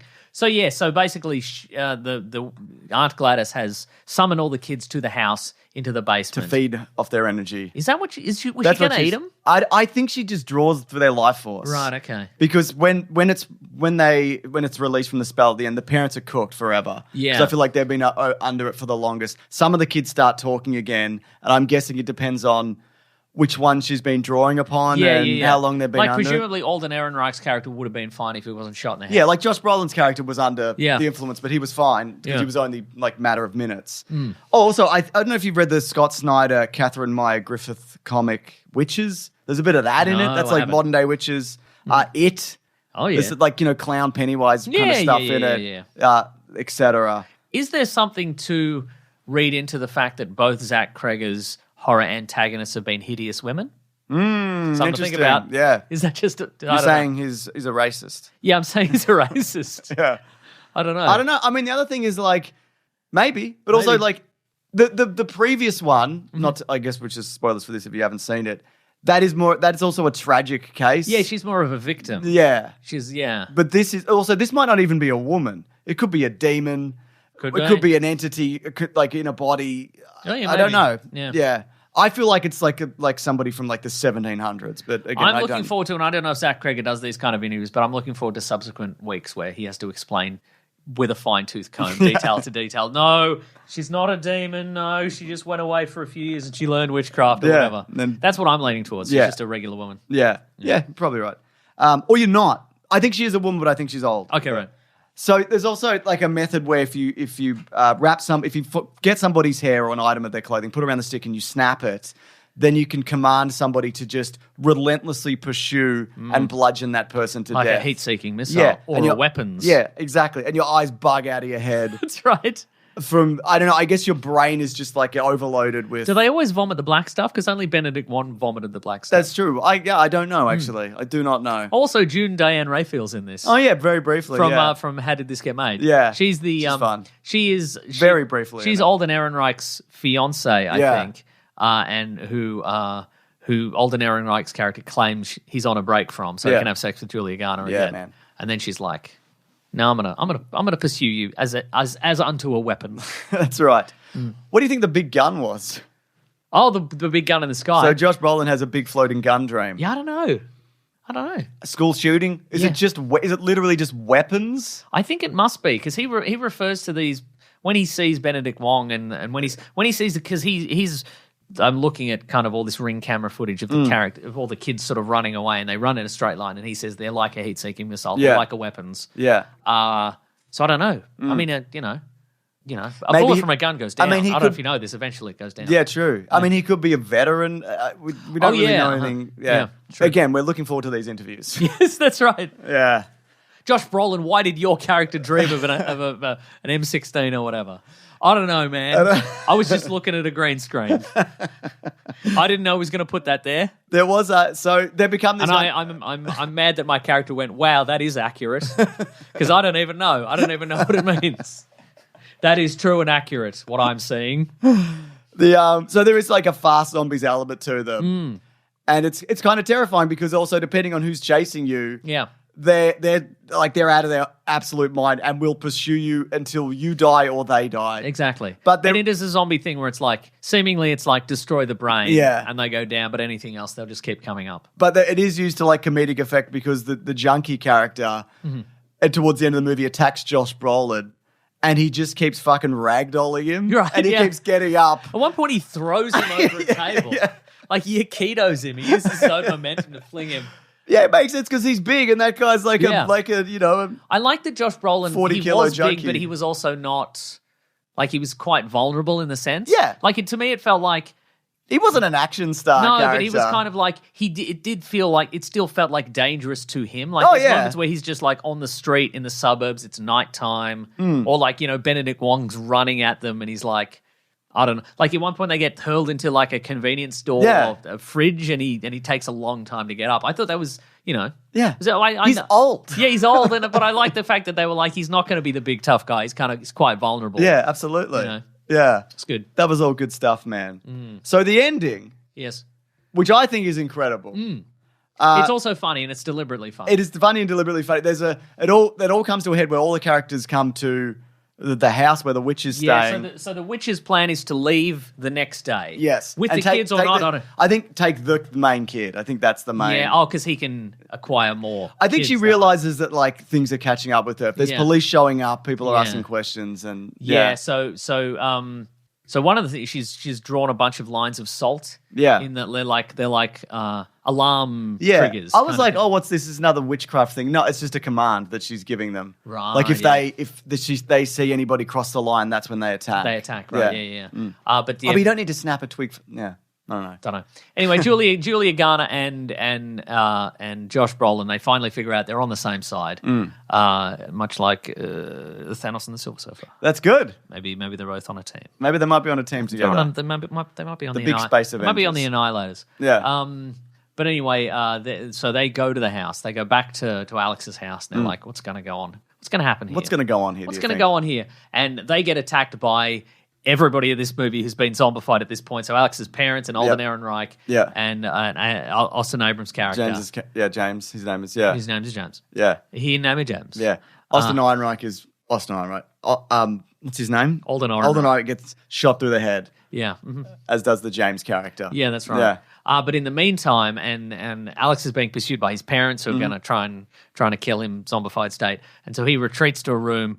But luckily, he's made it to the room with the witchcrafty stuff. Yeah, and he's like, he's got the bowl with all the kids' name tags in it. So and they're all sort of comatose downstairs. Yeah, and so he grabs a piece of the witch's wig. Oh, and Josh Brolin is choking Julia Garner's character. Oh yeah, because he gets on. He gets witchified. That's a big scare where he's going through the basement and she's like crashed to the corner. Yeah. But then.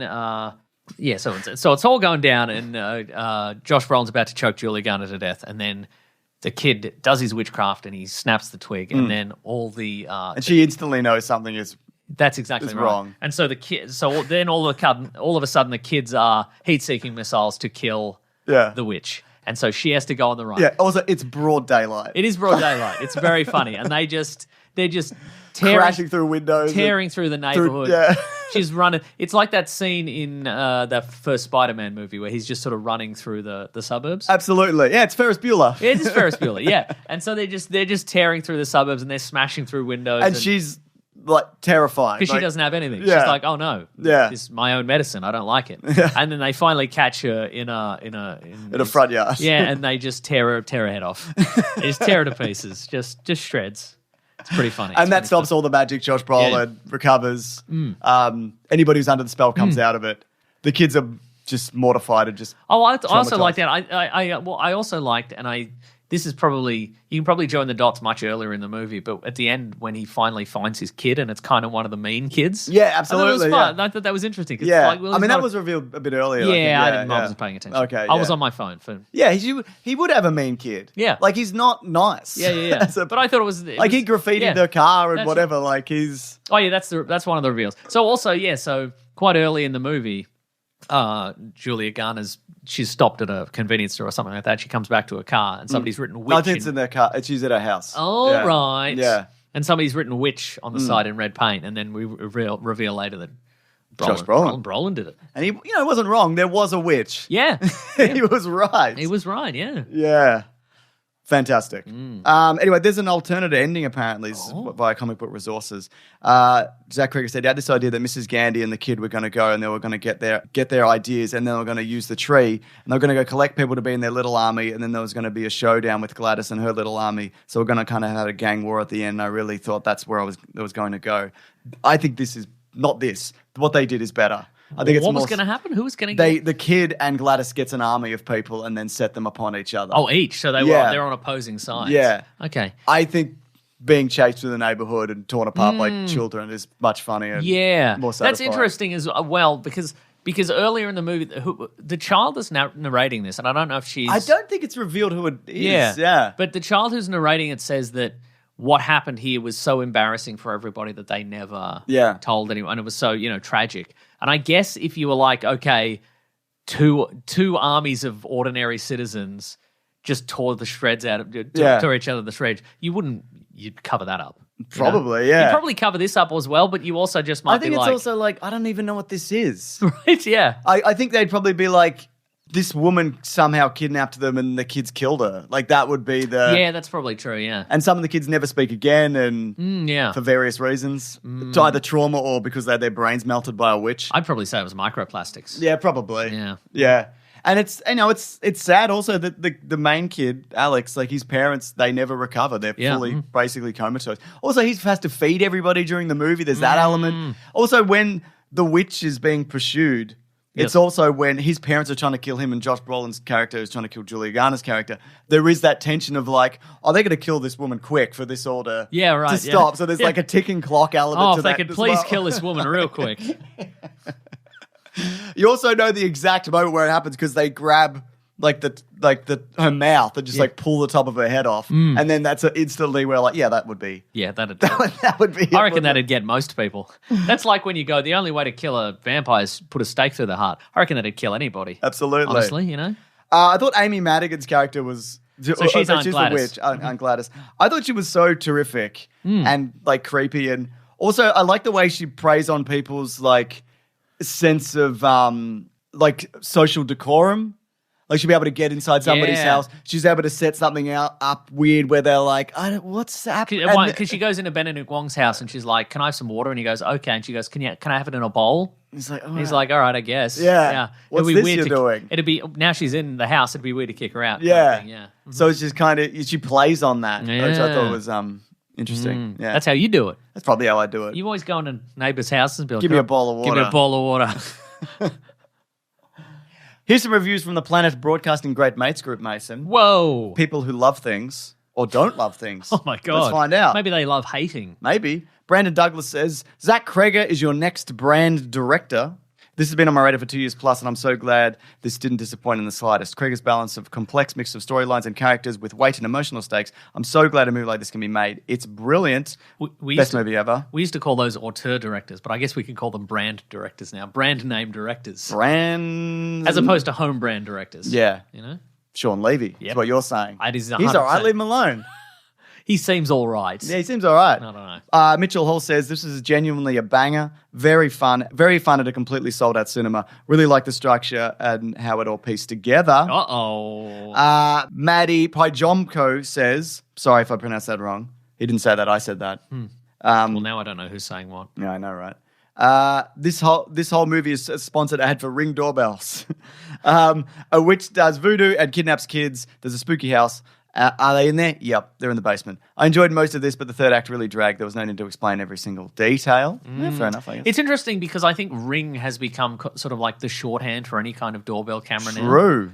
I mean, they did use Ring branded door cameras, I think. But yeah, they might have. There was at least one or two. Josh Hockey says, I believe in Cregger. Best movie ever, fantastic. Had its horror, comedy, scary, good, fantastic. Can't wait to see what he does next. Oh, yes. And we'll do one more from Daniel JD, who says it's so good. I've not been as engrossed in a film for a long time. Laughed out loud moments. Plus, I love the multi-character focus. Great vehicle to reveal new information. True. I'm looking forward to watching it again. I think it's one of those movies where there'll be more clues. Yeah. Like once you know what you're looking for, you'll be like, oh, I see. The clues were there all along. Now I get it. Did you rewatch Longlegs? No, I haven't actually. The devil's in it. What? Like all the time. What do you mean in the background? Sometimes he's in the foreground. What? Like look up Longlegs the Devil. He's in a bunch of if you watch it again, once you're not focused specifically on the faces of the character, and it's like a classic. It's not like a guy. It's like a goat hornhead man. Oh, what the fuck? Yeah, he's just in a bunch of scenes. What's the devil doing in this movie? I don't know, man. Could just be a goat. Could have just been a goat. It's true. Yeah. Yeah. So is he conversing with the Longlegs character, or is that? Well, sometimes like there's a scene I think where Micah Monroe, who's the FBI investigator in that movie, is just talking with her boss, and the devil's in the background. The devil's just there. I'm looking at that right now. Yeah. Damn. Yeah. Pretty cool. It's cool when the devil's there, I think. I don't think it's cool. Wow. And stop it. This movie I saw by myself. Oh, yeah. There was a guy sitting... with all your friends? No. Yes. There was a gap and then there was a guy Okay. Gap and a guy. Gap and a guy. Classic. And afterwards he turns... Classic situation for a movie or the urinal. Yeah. A gap and a guy. That's right. He turned to me and he goes, it's pretty intense. And I'm like, yeah, it was pretty intense. Oh, at the end, he said Yeah. that. Yeah. And also I was like, I don't know you. Wow. And I don't want to have a conversation with you. I Oh, also that's said pretty that. intense too. I'd have been like, well, No, that it was a good- Well, that was pretty intense. I thought it was a good moment of like, fucking hell. You know, like, yeah, agreed. Yeah. Yeah. Well, that's good. I mean, sometimes, just a spontaneous, emotional moment that it's a good, it's at least eliciting, some emotions when you look at the guy next to you. Sometimes a movie is so bad that you have a conversation with people you don't know at the end. You're like, geez, why'd they do that? why did we pay for that? We should have left 15 minutes in. I wish Sean Levy directed this, you'd Yeah, say. I'd say that. Anyways, that's the movie. That's the We've movie. explained it and talked about it. that's And right. I can't wait to see what he does next. It's Resident Evil. And that's when good weapons become good friends. Very good. See, it worked in the end, didn't it? I don't think this was really anything. But we should move to the next segment of the show, Let's Mason, do it. if you Let's don't do mind. it. Oh, let's do it. What is it? It's what we're reading. What? What are we going to read? What? Yeah. I'm doing the thing. What are we reading today? Famous segment time. Hello.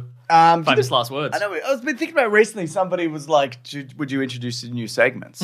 Yeah. I think we could. Yeah. What if people, if they wanted to email in with a segment or write in the segment, Segment and ideas. and we'll give it a go. That's right. And we'll just trial some new segments, or we won't. I mean, if they're all bad suggestions, we won't. Yeah, but maybe we'll do a bad suggestion and then we call out that person and go, "See, this was a It's bad a idea." a bad idea. We couldn't do anything. Hope you with don't this. live your life like this. That's right. Just something to think about. Yeah, but I don't think anybody. I think everybody will email in with good suggestions. Yeah? Yeah. Okay. Well, that's great. If Yeah. people want to do that, then do it. Or Planet Broadcasting Great Mates Group. There might right. be a thread or something. Anyway, this is... There might just spontaneously be a thread. Maybe. Yeah. This is a famous segment of the show where we talk about things we've been watching, reading, doing, etc. I'll stop you there. It's currently a famous segment, but I think as soon as people start emailing in new segments, Surpassed. it'll surpass this segment. It's interesting. This will become the worst, least famous segment. Well, People in I mean, if people in the this- streets won't even talk about it. But if this is the weakest part of this show, Yeah. I mean, that's still strong That's in still itself. 100 times better than the Anything. best segment in anything. Yeah. You know? Great. Yeah. What did you do? It's like the weakest part of the human centipede is still very good. What would that be? The stitches? Yeah. Yep. Something to think Yeah. about. Or the bowels. Why'd they make that? I don't know, man. Do you mean the movies or do you Yeah. mean the concept of All it of it. in the movie? All of it. I don't know. Gross stuff. I don't People like gross it. stuff. Yeah, I don't like it either. Anyway, so go on. I finished watching this season of Poker Face. I'm a little Oh, bit yes. behind, but it's a fun show, isn't it? Yeah, I got to It's get fun. back on that, actually. Yeah, it's fun. Yeah. What do you think about that? I don't think it's something you kind of shotgun either, right? I did. Did you? Yeah, I did like It's 4. not something that I did shotgun. like the last 4, yeah. Okay, but you didn't Okay. shotgun at all. No, that's true.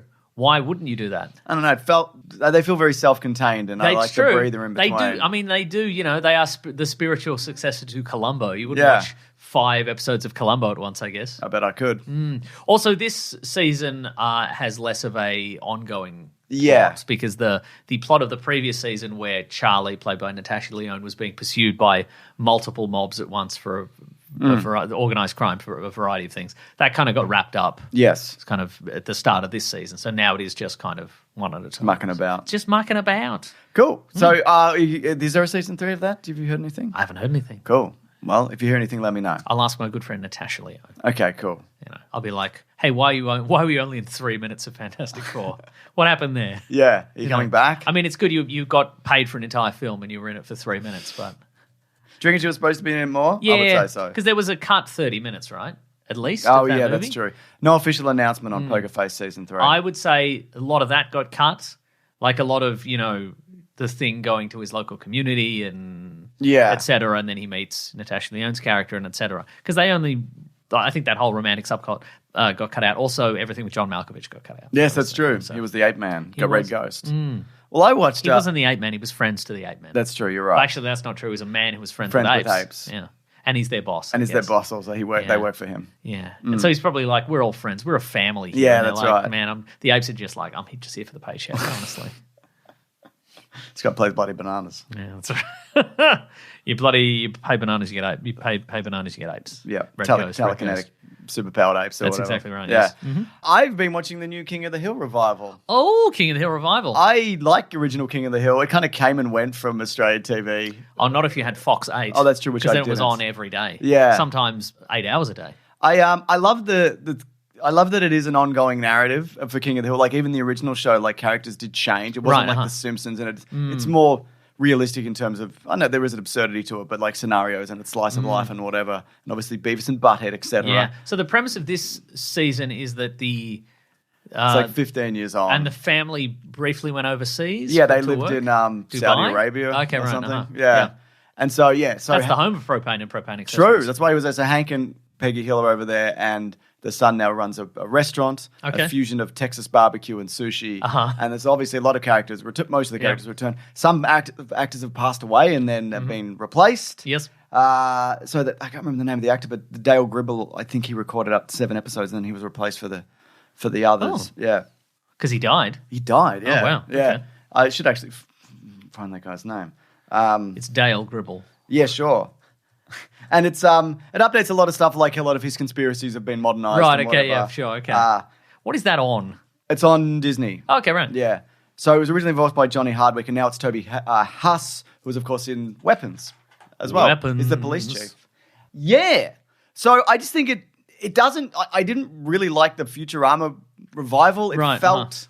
It didn't feel as funny, for one, and it was also like... This is the Bitcoin episode. Right, This is the pandemic episode. And so they were like, okay, we've got to do a bunch of episodes that are relevant to the time we're living in, right? There's hints. There's a lot of, like, in this universe, like, these things happen. You know, there was the pandemic. This universe being Earth. Yeah, there's... Regular Earth. Yeah, but I think it's still very funny. And I think the way that they've aged up the characters and moved things forward and modernized it, I think it's really strong. I think it's really that's good. great. And I should go and watch the rest of it, but I probably won't.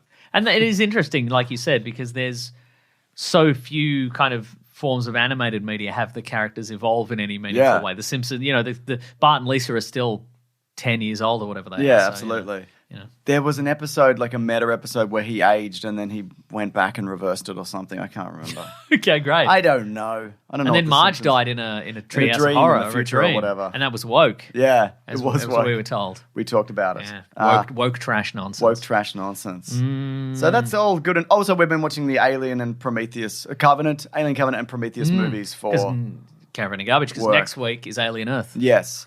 I was speaking of at BigSandwich.co, the thing this week is a game called Alley Cat, which is a game I played from my childhood, where it's a ridiculous game about a horny cat. You were so excited to bring this to my attention, this game. Yeah. And you had a good time, I think. You were like, bring headphones. And I'm like, is this going to be some sort of horror-themed, immersive game? Oh, I wanted you to experience like the overload of visual and sensory information that game presents to you at any one time. Boy, did I. Boy, howdy. Yeah, so that's what we've been doing. It's time for letters. It's time for letters. I would say that. I would not only say that, I would play the theme also. You would present that opportunity to us all. The classic one was letters. I got you. When? Bro, I got you. When? Now. Oh, I thought you meant you got me. I mean, I did. Yeah. But you won't know about that till later. Now we're going to do letters. Are you sticking it to me, or you got me in a prank sense? Yeah, in a prank sense. Okay, cool. Yeah. If you do want to send a letter to the show, you can send an email to weeklyplanetpod@gmail.com, or... That's right. There's a Third in the Planet Broadcasting Great Mates group that goes up every week. Yes. And then you can put one there. That's right. Mason, what have you got in terms of letters? Bearing in mind, let's just do this. So Oliver Deer, who was an editor on the movie Together, which we talked about last week, there was a Weekly Planet Easter egg that appeared in that. Oliver. And he wrote before has a man edited more. There's probably men who have edited more than him. No, I think he's edited the most. Okay, that's good. So there's a moment. This is not a spoiler for the movie. There's a moment where one of the characters is looking at a computer news website. That's where we live on a computer. We live on a computer, and at the side there's some articles that you can click on, and one of them just says "Brain Drain: Professional idiots James and Meso bring joy to like-minded fools." Wow, that's nice, and a shot at both us and the listeners. That's correct. I like that a lot.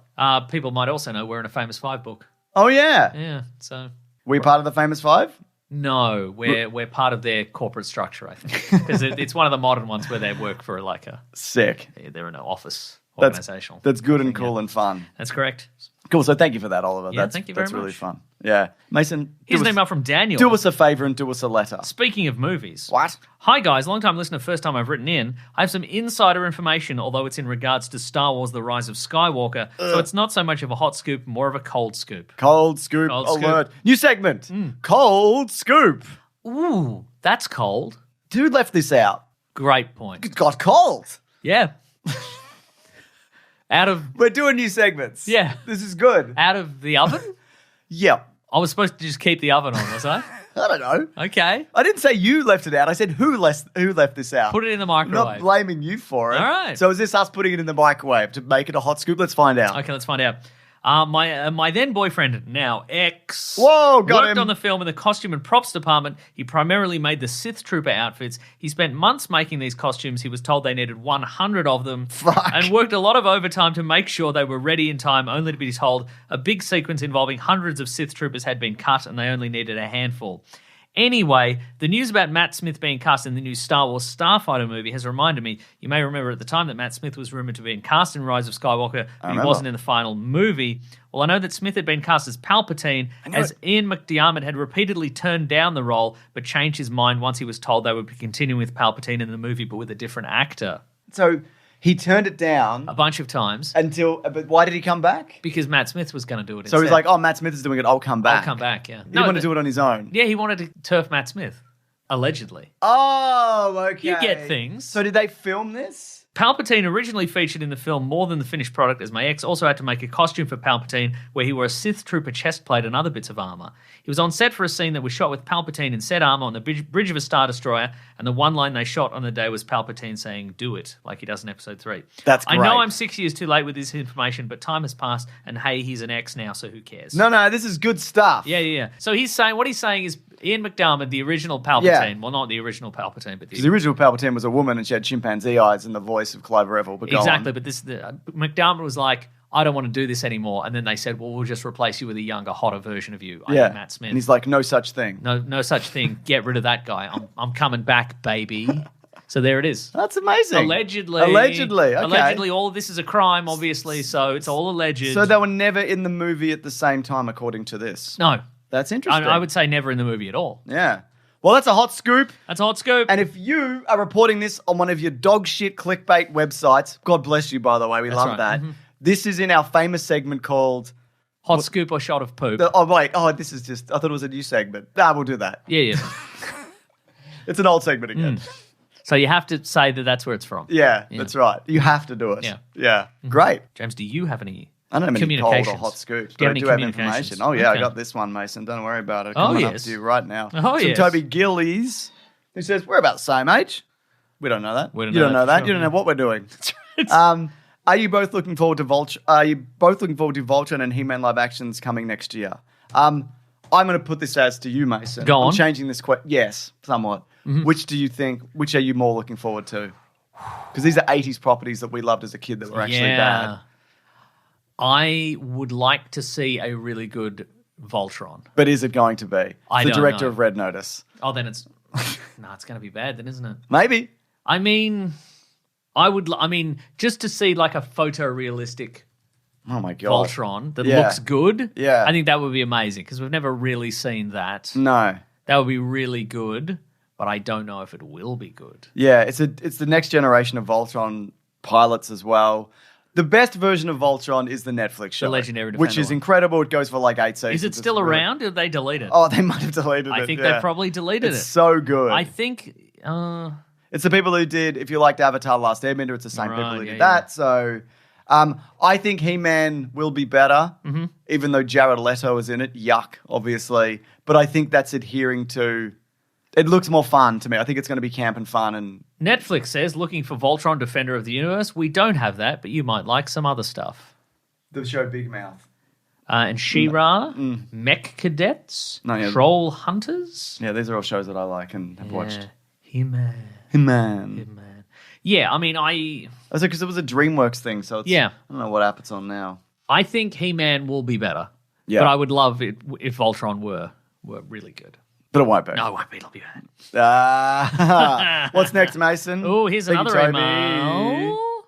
This is from Sammy. Sammy. Hey, James and Meso. Long-time listener. I'm from Atlanta, Georgia in the USA. Me too. And through you guys and the Auntie Donna boys, I feel a strong connection to Australia, even though I've never been. Anyway, there's You're this... welcome to come. We won't stop you. It's true. That's it. No, okay, great. Anyway, there's this debate going around on X, the Everything app, as to who's on the Mount Rushmore of superheroes. What's your guys' opinion on this? Are we talking live action, comic book? What Doesn't matter. Superman, Batman, Wonder Woman, Spider-Man. Spider-Man. That's the four. Those Yeah. are the exact four I was going to say. I mean, now with the MCU, you wouldn't put like Tony Stark on there, Captain America, No, I don't. I think if this is comic book perspective, I think it's Superman, Batman, Wonder Woman because it's the first guy, the most popular DC guy. Still. Yeah. The first and most, the most iconic female superhero, and then Spider-Man. Yeah. Who's like, he's they're all groundbreaking in certain ways. Spider-Man, groundbreaking as the first kind of teen. Relatable bloke, exactly, yeah. I mean, I think if you're doing. I mean, Iron Man comics, they don't sell like Spider-Man, do they? They've never really, no. Yeah. I mean, I don't know what the current print run of any of those are, but. Yeah. I mean, if we're doing cinematic versions, the debate would be endless. But I think Iron Man would be in the Mount Rushmore of just movie adaptations because again, that's a character that kicked off a 10-year run of really surprisingly good movies. So and some ones that are like whatever. Yeah, some ones that are whatever. Yeah, but he's mostly not in those. No, he's not. He's in pretty much the. So good he ones would be only. in that. Which Batman? Captain America. Which Batman? Burton Batman. Yeah, probably Michael The Dark Keaton. Knight. Okay, yeah. I would say. Both, I would say. Yeah. Oh, well. Yeah. Okay, so 2 Batman slots. And then we're going to throw Affleck in there. I think if Christopher Nolan did another Batman movie with Christian Bale, which will never happen. Yes. I say that now. They'll probably announce it 20 minutes after you leave. That's right. But, we're not coming back. Yeah, I mean, you never know. You never know. But although multiverse something, I think the hype would be bigger. Yeah. I mean, because they announced Keaton and he came back. And bearing in mind it was a Flash movie. Yes. But I don't think that did anything for that movie. Or what they were hoping. No. They should have maybe just made a straight Batman sequel that probably would have done much better. 100%. Yeah. And I think it did get people going, man, Batman really likes spaghetti. He does, doesn't he? And he liked to explain things using spaghetti and hide in cupboards. That's right. And then karate out of a cupboard. Yeah, and get a haircut, Batman. Hashtag karate out of the cupboard. Mason? Yes? What else you got, or is it my turn? It's your turn, James. Let's do this one. Michael Carlson says, have ticket prices been rising in Australia like in America? I've been seeing a lot more movies recently instead of going to concerts / other live events, and I've enjoyed it. And I have enjoyed it all, in all honesty. Ticket prices yes. Oh, they're up. Absolutely. I mean, cinema tickets are up a few bucks, it seems. I don't know. I mean, who did I see recently, Mason? Who did I go to music to see? You saw Block I saw Party. Block Party last week. How much were those tickets? It's like 130 maybe. Yeah. That's not crazy. No, it wasn't crazy, but it's not nothing. Like the last live band. I mean, obviously, like local bands and stuff like that, you can go in for like $20, $30, whatever. Yeah. The last international act I saw in Australia was at the start of the year, and it was $179. Yeah, who was that? It was Gillian Megan Welch. Trainor. Yeah, it was Megan Trainor. It was Gillian Welch and David Rawlings. Okay. Or like a bluegrass kind of nice Americana kind of music. And did you enjoy it? I very much enjoyed it. I heard it wasn't very good. Yeah, it wasn't very good, but I enjoyed it. They kept going, sorry, this isn't very good. Yeah, this is... We're out of practice. Yeah, you might think that we normally do better, but it's about this. It's about this. But we'll take your money. And if you all turn your tickets around right now, you'll see it says no refunds. So... Great stuff. Everything's expensive. That's there is a monopoly on big ticketing and whatever. Oh, yeah, like Ticketmaster and those guys. There is, I think, also a trickle down in terms of if you go see Ed Sheeran or Taylor Swift or something like that and you want... Get in the car and drive an F1 car. Yeah. If you want front row tickets to them, $300, $400, or if you... Front row? I mean, it'd be more than that, It'd be more than that, I don't know. That's if you could get them. Yeah, plus scalping or whatever. And I think once it is at a certain point, once your brain is willing to accept, I guess some tickets for things are $300, then you're like, well, I guess $100 isn't that bad or whatever. It also makes sense, especially for like mid to smaller artists, that they are charging more because that's where all the money is. It's in touring and merch. There's no money in putting anything on Spotify. Nobody's buying. Well, exactly. Like if if you back in the olden days, if you were going to see a band live, you maybe already had 4 or 5 of their albums. Yeah. So you've already spent $100+ on CDs or records or tapes or whatever. So you go, and I'm going to see the show for $50. That's not crazy. Love but now Biscuit. you haven't bought any of those albums because you've just listened to it all on Spotify. It makes more sense. It's your fault. Yeah, exactly. Yeah. Buy some CDs. Buy some CDs. Yeah. What else, Mason? I got one more email. All right. This is from Arjun, who says, my teacher used your video for our lesson. What? You're not allowed to do that. Hey, gents, big fan, been watching you since I was 10. What? Now No. I'm currently in 3rd year of uni. No. And taking a summer school course on film adaptations. In the lesson on comic book adaptations, he used your video on Jessica Jones Easter eggs and references. Why would you use that one? I don't know, but I'm going to read some of this very small text. Hang on. Got the old reading glasses Is this on. something that I said? No, Or this is something from easy? this is from my learning space. Oh, okay, right. That video is from like 2016. Yeah. I have placed a link below that examines possible instances of transmediality in the recent Netflix adaptation of Marvel's Jessica Jones. As you will see, at times this TV series retells the stories of the Avengers as well as other Marvel characters. That said, we might not be fully comfortable considering these moments adaptations. Watching this link is optional but helpful. You don't need to watch that. That's not going to help you in your media. So I guess the Career. this particular lesson is about. This video made 2 cents in the past 28 days. Wow, I'm raking it in. boy. Yeah. So if we ever go on live tour and it's $100 a ticket, that's why. This video made. Because nobody bought the album. Every Easter egg and reference in Jessica Jones. Nobody bought that damn album. This video has 467,000 views and it made $98. Wow, That's not very much. What to get all? All in total. Wow. Yeah. Well, that was a waste of my time. Yeah. Okay. Transmediality. That seems really low. That does seem low. Yeah. Transmediality is the concept of narratives or ideas existing and evolving across multiple media platforms rather than being confined to a single medium. Comic books, movies, webisodes, Why wouldn't they put in like mobisodes. a Captain Christian video or Entertain the Alco or Patrick Williams? Why would you pick that video of all video? Did they just Google? Because it's short. 7 minutes. Oh, okay, then yeah. Oh, that's why I didn't want to make that much money because I could put an ad in the middle. Should have put more ads. All right, Mason, that's good stuff. Should have put more ads. Got one here. Should have put more ads. Let's do some life advice. You ready for that? Oh, yeah, I'm ready. New segment, life advice Okay. from people, but don't listen to us. Okay. Bearing in mind, I am currently holding a giant can of Monster Energy juice. Juice. Juice. Is it carbonated? No. All right. Yeah, it's got juice in it. Darren Leslie Jr. says, best piece of advice for going into your 30s. Stretch. Yep. Don't forget to stretch. Okay, that's it. Cardio. Cardio, sure. Mates. Mates. Go out. Go out. Stop using Chat GPT. Yep. Stay in. Remember to think a thing. Yeah. Don't forget to think a thing. Have an opinion. Have an opinion. Go to a sunset. Go to Look at a hose. look at us. Is the Driving hose a, going or not? Doesn't matter. It's in your mind. driving the backseat of a car. What? How? With a stick? Yeah. Stick in a brick? Yeah. Wow. I would say if I do exercise, probably some weight training specifically because it helps your bones not break down completely and it can help with injuries and recovery. But also stretch? Yes. Probably do therapy if you need it, or even if you don't, I would say. Give it a whirl. See what I happens. find, because I do therapy and I feel very self-indulgent just to be like, these are my feelings or whatever. That's how you open up. Your therapist's like, you got any feelings today, James?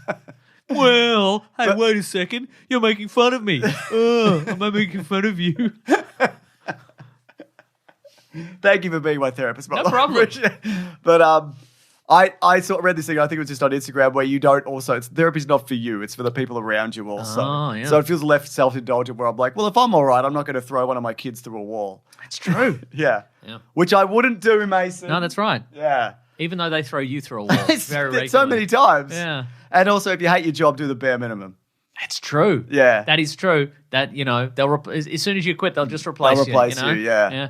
You're not getting a gold watch these days. Yeah, but make it look like you're busy. Like, Yeah, so always they don't carry bother- 2 sacks. Yeah. Doesn't matter what your job is, carry 2 sacks. And when Yeah. they like, hey, can you help me with this? You be like, I can't, I got these Dude, sacks. are you serious? Yeah, look at this. I'm the sax man over here. Skip it up, bop, bop. You know what I mean? I'm the sax man. Exactly. Yeah. So there's some advice, but Yeah. also take or leave any of that. Correct. I I mean, if you can interpret any of it, of what we said, yeah. Don't forget to socialize and stop using ChatGPT. Absolutely, yeah. Get off your phone while you're driving Yeah, oh, you experience a lot of that, all don't the you? time. Yeah. And everybody's so bewildered when they've crashed their car, and they're like, I don't know, whatever. You're on your phone. You're on your phone for 3 minutes. Yeah, that's right. It's not worth it when you're outside your car and it's on the side of the road and the whole front end's dented in. You're Yeah. like, at least I saw that TikTok. Yeah. Nah, At don't worry least about you it. did. I mean, it must have been good. Yeah, it's probably great. Cool. I can quickly do this one from Matthew Whittingham, who says, has there ever been a time where you've known you're not in the mindset to watch a movie, either a specific one or a movie at all, but due to your roles as semi-professional reviewers and the turnaround time for the pod, you forced yourself to go? Even if it's bad or I think it's going to be bad, I do like experiencing New things. And also like, this is a privilege to do this. Absolutely, So yeah. that is never lost on me. And the freedom, I've talked about this, the freedom that it gives me, like, there's things that I would rather not watch that I've watched, but in general, no, I don't mind true. at all. I mean, from time to time, we have to maybe watch a movie for Caravan of Garbage or something like that. And I didn't want to watch Bulletproof Monk. No, and we're recording like the next day, and I'm at work, and I'm like, okay, well, I've got an hour lunch break, so I can watch the first hour on my phone now, and then when I get home at like 1 a.m., I'll watch the next hour, and then if I immediately go to sleep, and then I wake, and then I'll go straight, then it'll be fine. That's right. I'm like, boy, this is really, and what I should have done really is watch the whole thing when I had a day off, like 2 days prior, but I didn't. You're busy. I was busy doing whatever you wanted to do. I was being your therapist. That's right, exactly. Yeah, and I was also on my phone watching Bulletproof Monk. Have you thought about doing a sexy dance fight? Oh, yeah. Here's an example, I guess. Like, we did a commentary on Prometheus not that long ago. And also, it's coming up for Caravan of Garbage this week. And I'm like, I don't want to watch Prometheus again. But, I'm watching it. I'm like, oh, this is good. Yeah, I was rewarded by an additional Same. Video. I think I say this in the video, but every time I watch that, I enjoy it more. So, all right. There it is. There we go. Yeah. And that's the show. That's right. New segment, just clapping. What's going on? We should do hot rumors and scoops during the segment just clapping, so they have to report on it as from their segment just clapping, and they have to add the claps in. Yeah, okay. Ian McDiarmid turned down the role in Rise of Skywalker until he learned. Thought he was too good for it. And then they said, well, we'll just hire Matt Smith instead, and he said, well, I'm back in. More like Crap Smith, I'm coming back. That's right. I'm going to shoot lightning. Yeah, what do you think of that? The Crap Smith. And that's hot clapping or whatever it's called. That's hot clapping. All right, let's go. Folks, thank you so much for listening to the podcast. We absolutely appreciate it. So thank much. you for telling your friends about the podcast, because that is how we get new listeners. And thank you for leaving a 5-star review on whatever podcast app you happen to be using. Doesn't matter. James has them all. You better and believe he'll it. Find it. I found a website where they aggregate all things. Nice. It's from Quality Rocket from Canada, who says, as these two charming and hilarious boys will tell you, you can rate the podcast in-app. What they won't tell you while they're providing insightful movie news and reviews is that you have taken an extra step to review their show. Unlike other shows that I checked, you can't do it from your home screen once you've followed them, and you should be following them because they have a ton of backlog, all of which is excellent. You have to use the search feature, click on the show, scroll down a ways to find the reviews where you can leave a 5-star review about how truly great James and Meso are. Good luck. Okay, let me be Depends clear. on what app you're using. Don't use that app. Whatever that app is, that sounds like a nightmare. You have to turn 2 keys at once, and then you're allowed to. We're not review allowed the that podcast. one. But thank you. I mean, that also shows the dedication of Quality Rocket to do that. So true, isn't it? And Mike Pants says, do you know you can rate and review the Where are my pants? It's my whole deal is I wear pants. Where are they? Mike, you got to figure it out. Do you know you can rate and review in That's your what I'm trying to do. podcast catcher or choice? Thank you, Weekly Planet, for teaching me such a life-valuable skill. The rest of the content they produce, however, leaves much to be desired. Ooh. But it's 5 stars, so wow. I'm going to read it Well, out. I'm glad you've lost your pants, Mike Pants. Yeah, Mike Pants. That's right. Folks, if you want to get into contact with us, Whoa. that's right. You can go to weeklyplanetpod@gmail.com, or you can go to the Planet Broadcasting Great Mates Facebook group, or the Weekly Planet podcast and subreddit and Discord for fun civil chats about podcasts and pop culture. Thank you to Fidel and Maisie Sarabi. Fun civil shepherd chats. Moderating those forums. Oh, she was great in Moonlighting and agree. other things. And other things. Fidel and Maisie Sarabi, they're also doing videos for Never Go Back and for our Clips channel and for They're like TikTok. family. They're like family. Like family. This is like a family, isn't it? Yeah. We all agree that. Yeah, that's right. Imagine that family portrait. Dude. Imagine that bloody Thanksgiving like in the Bear. Dude. We'd all be like the bear. Yeah. We'd all be crashing a car through it. Oh or my whatever. God. It'd be like the Bear, except the table is empty and we've all crashed different cars into the house. If you want to follow people on the socials, you can follow our friend Rob Collins. Rob Collins. Oh, You yeah. know why they call him that. It's not important. But you follow him at Raw Collins on Twitter. You follow him at The Weekly Planet on Twitter. He'll keep you up to date on all things The Weekly Planet. You can follow me on Twitter at Wikipedia Brown and on Instagram at Nick Meso. James is Mr. Sunday Movies everywhere. That's right.